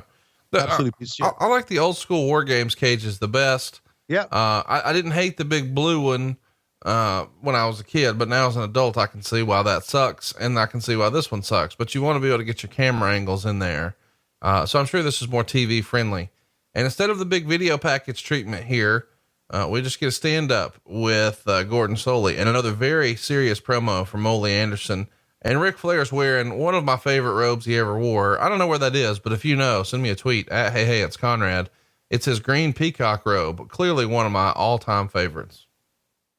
Obviously, Rick doesn't know where it is either, does he? No, I wouldn't imagine he does. Yeah. And Arn Anderson, who oddly enough is one of the great talkers in the business, says nothing here. Well, I mean, you really talk about great promos in the business. You got Ric Flair, you got Ole Anderson, you got Arn Anderson, you got Gordon Soley. I mean, these guys knew how to turn a phrase. That's the most promo ability maybe in the history of the telescope. I would agree. Absolutely. It's worth mentioning the jackets that the Horsemen are wearing here were sold very briefly, and not a lot of fanfare for those, but they're a pretty rare collectible item these days. If you can get one of these old school satin Horseman jackets. Do you have one? I do. Uh-huh. I had a feeling that was it. Ding, ding, ding. I don't just have a jacket. You have a number of them. I have Arn's jacket. Oh man. Good shit, buddy. It's not your jacket. It's not my jacket. It's not any jacket. It's Arn's. It's Arn's jacket. Talked to Arn on the phone 2 weeks ago. Long discussion. And you know what the discussion was? It was about how Vince McMahon doesn't want him talking to you. No, we talked about family, dogs. He's a big Georgia Bulldog fan. We talked about college football a little bit. And so, wild thing. Here comes Teddy Long. Wild thing. Wrestle War 90 coming your way, brought to you by Turner Home Entertainment. The Nature Boy Ric Flair looking as only he can look, and Sting with the Scorpion. There's Lex Luger coming out once again. And we'll give him a little time to talk. And Dr. Death Steve Williams and another silly vignette. Let's blow up the world with the Road Warriors. That's right. It's Wild Thing. There's a little ham cube for you there, Conrad. Oh, ham cube and school board. Yeah. Wild Thing, Wrestle War 1990. You've got to see this promo. We've got it posted right now on Facebook, facebook.com/WHW Monday. Wild Thing. Isn't that something? Wild Thing. That's Turner Home Entertainment at its best. Okay, so the promo, the couple of and now we're going to take a look at the Great Muta, who was over like fuck, wasn't he, at this time? It's interesting because this is a real hodgepodge looking deal here with the Dragon Master, Mad Dog, and Great Muta. I mean, clearly it feels like Sawyer's in here just because he can talk, right? Right. And he can bump. He was a pretty good little worker. It just feels like a hodgepodge group of guys to throw together. Like, what do these guys have to, I mean, why are they together? It's a little weird. Rick actually gave Muta his first pinfall loss in the NWA back during the Iron Man tournament a few months earlier at Starrcade. And man, they sent Muta out with a bang because Sting beat him that same night. So after him being this unbeatable figure, he loses twice in the same night. And that's in an era when wins and losses mattered a little more than now. Right. So I feel like this maybe took the shine off of him a little bit. Yeah, I think maybe so, but I think all of us watching wrestling back then and a part of wrestling back then knew that Muta was wins or losses was absolutely tremendous. And not only that, this is a match that had more of a storyline than it was a match, and Muta didn't really get to do much in this match. It was more of Sting trying to get in at Nature Boy Ric Flair than it really was a match. A 4 Horsemen graphic here, and then Flair cutting a promo against the green screen, which is kind of weird because we just saw a Horseman promo, but we're getting another one. It feels like a little bit, and I mean, I wasn't against it. I'm a fan. A little bit of an overdose of Ric Flair on this episode.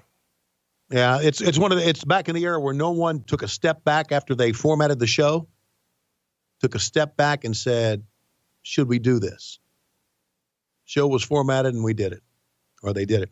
In addition, if I'm correct here, and I remember when this happened, and now as I watch it again, and I watched it earlier, I think a bank of lights went out here. That's correct. And you may also remember that Sting was supposed to be in this match, and he was even in the graphic that they showed right there, because this is supposed to be Rick, Arn, and Sting. But that is not going to be the case, of course, because they kicked Sting out earlier, but he's still in the graphic. And you're exactly right. All of a sudden, a bunch of lights go out, and this looks a little dimmer than normal. Yeah. Which, I was laughing at it when it happened by that time. But it made it look cool. It made it look cool. They look cool. Now, again, if I'm right, the Dragon Master was one of the Kendo Nagasakis at one time. Didn't have a too good of a look here. I had a chance to work a little bit with Mad Dog Buzz Sawyer. Really? In the old Crockett days, back in the back, when we did the promos, he always spit all over me when he was doing his interviews. He'd come in, he'd have the cotton mouth. I don't know why. He'd have the cotton mouth, and he'd scream his Mad Dog Buzz Sawyer stuff, and he would just spit all over me, and it was gross. That's what I remember about him. The Japanese version, Kendo Nagasaki, is 69 years old now. Wow. Ric Flair sporting the world's heavyweight title here, the big gold belt, probably one of the most beautiful belts in wrestling history. And a lot of people think that Sting, as we see him on the cover here of the Wrestling Wrap-Up magazine, is poised to be WCW's answer to the Ultimate Warrior. As a reminder here, this is February of 1990. So we're just a couple of months shy of the Ultimate Warrior beating Hulk Hogan at WrestleMania 6 and it being a supposed passing of the torch. And here on WCW, at least the plan would seem that it's going to be Ric Flair passing the torch to Sting. And that's certainly what they're setting up here with them teasing him being kicked out of the Horsemen. But the plan is delayed a little bit because of something we're going to see in a minute. And it's going to involve a big injury to Sting. When you were watching this, obviously, at the end, it's very evident that Sting is having trouble walking. Right. Did you guys identify right away? Oh, he's fucked. Yeah. We knew he was hurt. Obviously we didn't know what it was. We found out, he blew out his knee after that. I thought maybe that he dropped off and turned an ankle or something like that. But when Rick goes after him, it's pretty apparent that they are telling Rick as he's going after him, he's really hurt. especially when he goes over to the side. So yeah, everybody, I think everybody that was in the business who was watching knew that something bad had happened. And what's odd about it was that he heard it the second time he came out. He went out, they drug him back, and then he ran back again, and that's when he hurt himself. So if he'd have just done it one time, maybe it would have never happened. Now here's that shitty cage again. And I guess maybe looks better on TV. They got a cameraman in there. There you can see it's gotten real dark. So a lot of shadows and a bank of lights have gone out.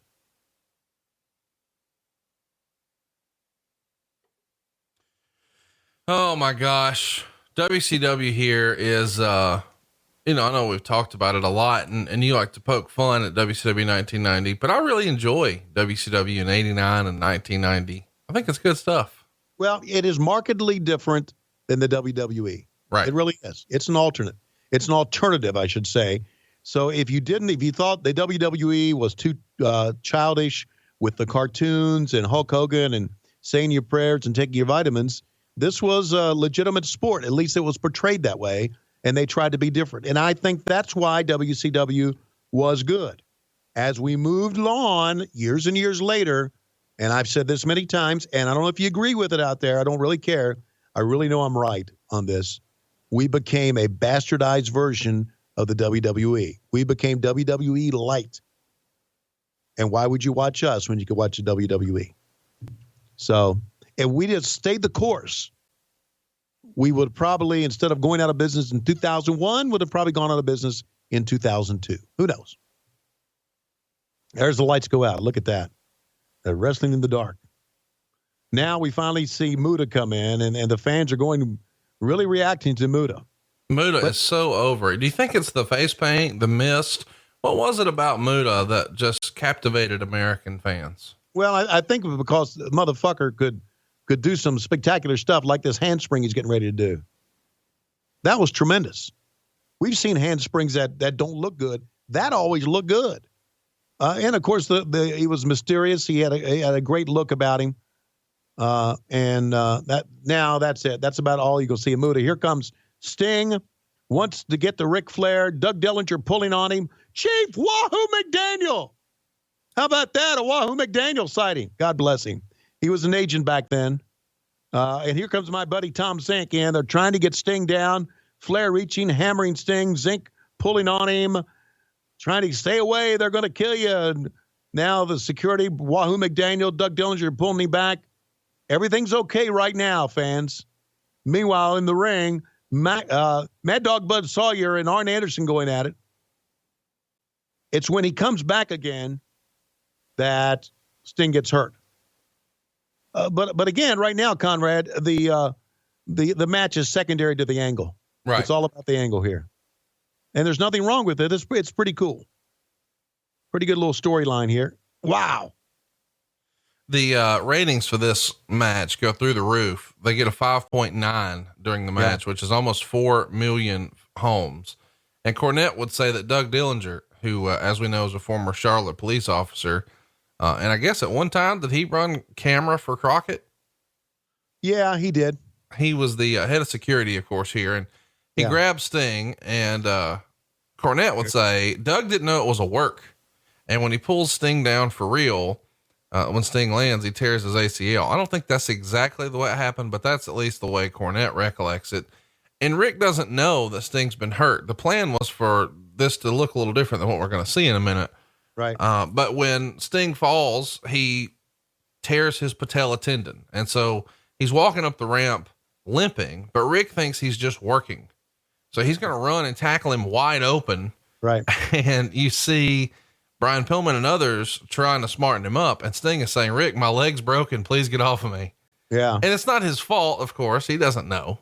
And Cornette said after the clash, Rick told him to stay the night, and the next morning they'd fly together to the next town and talk about what they're going to do, because all their plans of sort of passing the torch here to Sting and to have it happen before the Ultimate Warrior can beat Hulk Hogan. They want to sort of be the first to pass the torch.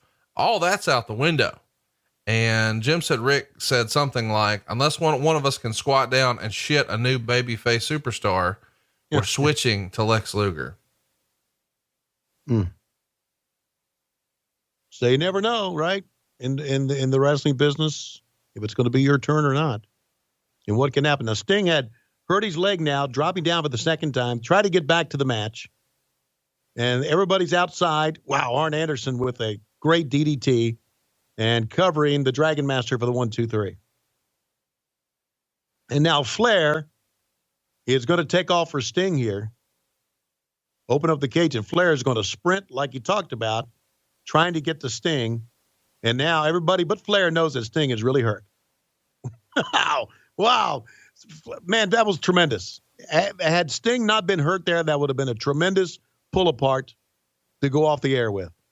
It's worth mentioning here as they're fighting, and the show's going off the air, that they make the switch to Lex Luger on February 17th on TV. And it's clear that that's the direction they're going to go when there's an angle with the Horseman, woman, and of course, Lex Luger. They all take turns beating on Luger, and then hey, this is the direction we're heading. And Hurt is sort of upset with Sting for getting hurt, not like the guy would plan that. And he just wants Rick to drop the belt to Luger instead. And Rick sort of draws a line in the sand and says he's not doing that. He's promised it to Sting. They've been building him since Clash of the Champions 88. We got to pay this thing off. I don't want to switch to Luger. I'm going to keep the belt until Sting can come back. And Herd takes issue with this, and according to Rick, boots him off of the booking committee. Cornette tells a different story, and this makes sense. We're 28 years later. Cornette tells a different story and says that Rick wound up leaving the booking committee because of Herd's constant interference. He actually writes a letter, a memo, and sends it out to the company, Rick does, announcing that he's relinquishing his booking duties because he feels like Jim Herd's been undermining him. So Rick is no longer the booker on the 22nd. This match is happening on the 6th. So you're talking 2 weeks and change later. Rick's off the booking committee. Lex Luger's the guy. Of course, Sting comes back at Great American Bash in July in Baltimore. And, we finally get what should have happened in February. Wade Keller in the Torch said, there was a lot that was fun to watch here. There were excellent graphics, perfect camera work, good announcing, a nice mix of interviews to matches, and the live band was a fun addition. But to where did Woman's heavily pushed angle with Flair disappear? Why was Mascaras there? Why was the heavily pushed cage match so downplayed and destroyed? Entertaining show, but open to critique and criticism, little actual wrestling. He gave it an overall rating of a 5 out of 10. We just wrapped it up here, Tony. What did you think? How would you rate it? I would give him, I would say it would be like maybe more of a 6. I wouldn't go to a high number on that.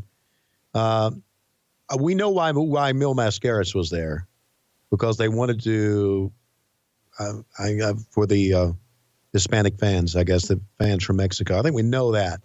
I agree that the angle overshadowed the cage match. To me, the cage match made no sense.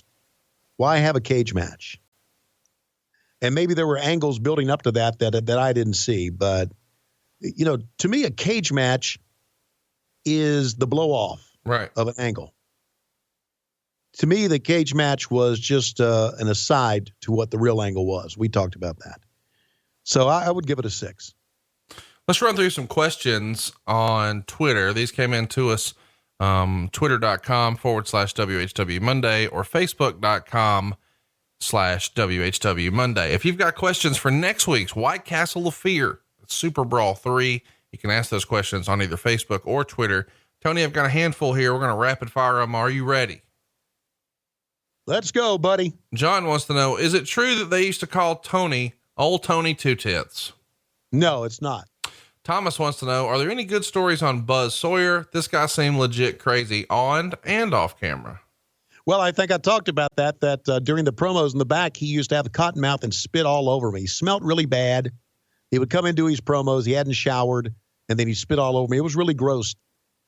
Seemed like a likable guy, but really gross. Raymond wants to know, any fun Sir Oliver Humperdinck stories? No, I don't have any fun Sir Oliver Humperdinck stories, but he and I used to talk a lot about the business. He loved the business, respected the business, knew a lot about the business, and I had a lot of respect for Hump. Mike wants to know, what did you think of Jim Cornette on commentary with Jim Ross?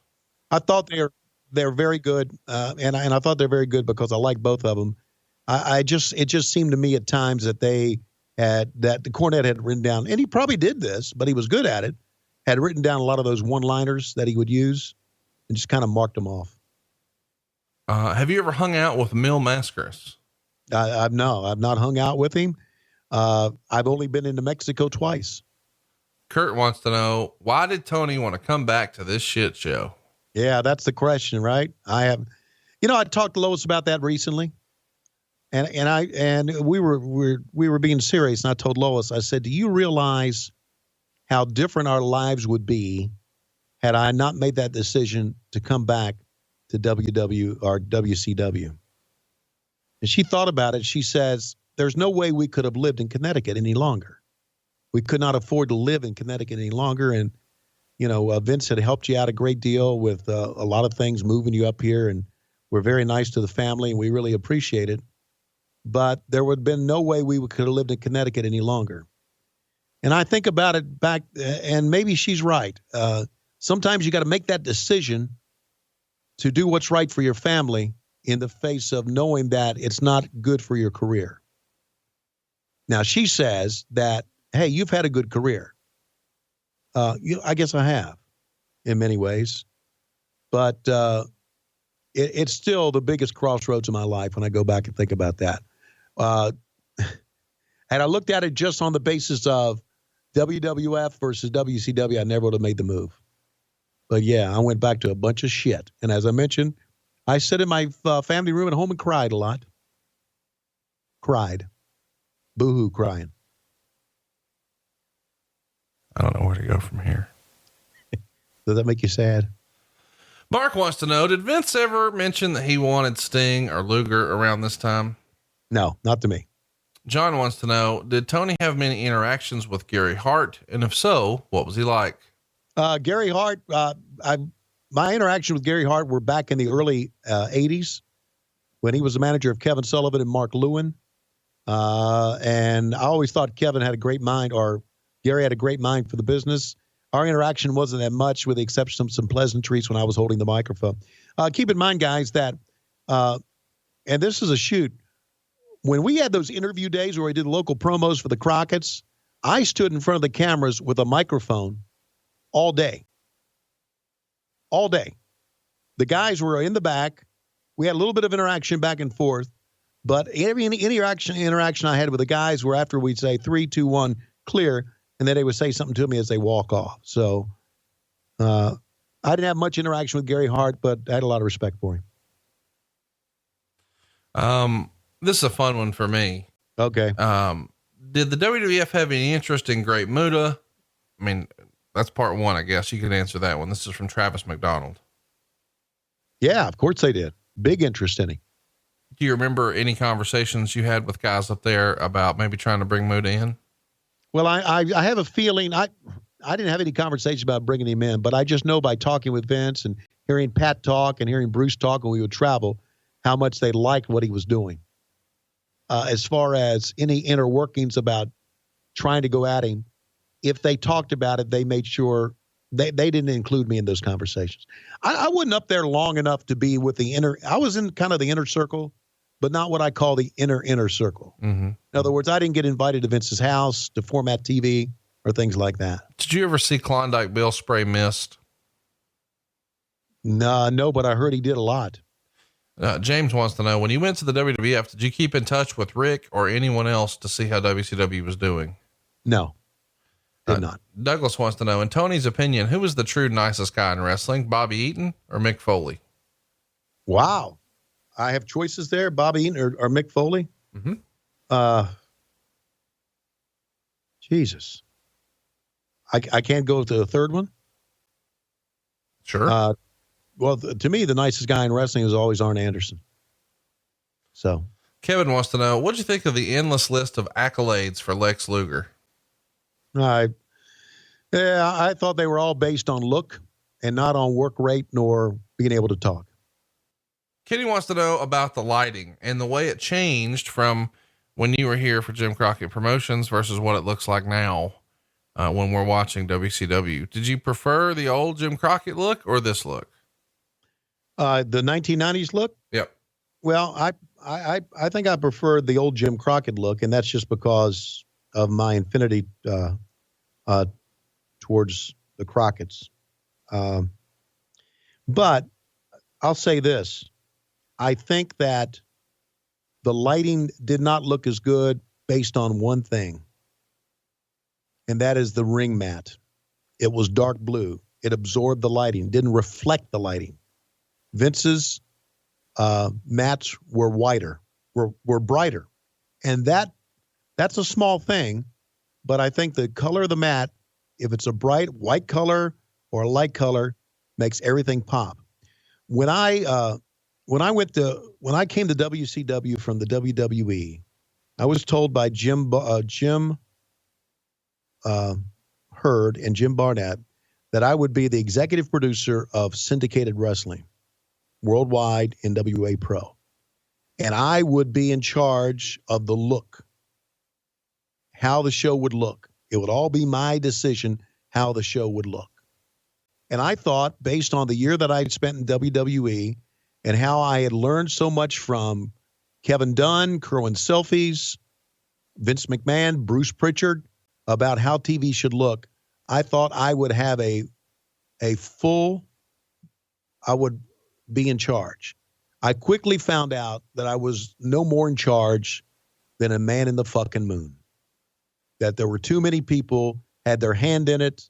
They didn't like this. They didn't like that. There was political, and I'm not talking about in wrestling. I'm talking about in production. There was politics in it. And so I went into WCW thinking, well, I can really change the look of this. A month later, I realized, fuck it. I'm not going to be able to do anything here. And I just gave up as far as the producer is concerned. Well, we're glad you're not giving up on us, Tony. And I guess we should mention, we won't mention what you were referencing at the beginning of the show. Let's talk about next week. It's Super Brawl 3. It's White Castle of Fear, and you don't want to miss it. It's one of the most wrestle crap things in the history of WCW. We're going to yuck it up old school, Halloween Havoc 1995 style. So tune in next Monday for that. If you've got questions, you can ask him on Twitter or Facebook. He is at Tony Schiavone 24, but he won't check his tweets. I am at Hey, it's Conrad. Our show is at WHW Monday. And of course you can check us out on Facebook, WHW Monday there as well. And Tony, when I look at the clock, I can't help but think it's about that time. It's about that time. It's Conrad Thompson. It's Norman the Lunatic in a belly bump contest. They go to the back. Oh, and Norman is stuck in the door of the men's restroom.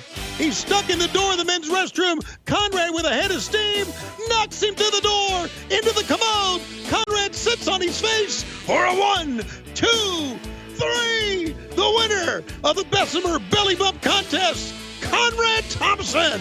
We're out of time. See you next week on WHW. What Happened When Monday on the MLW Radio Network.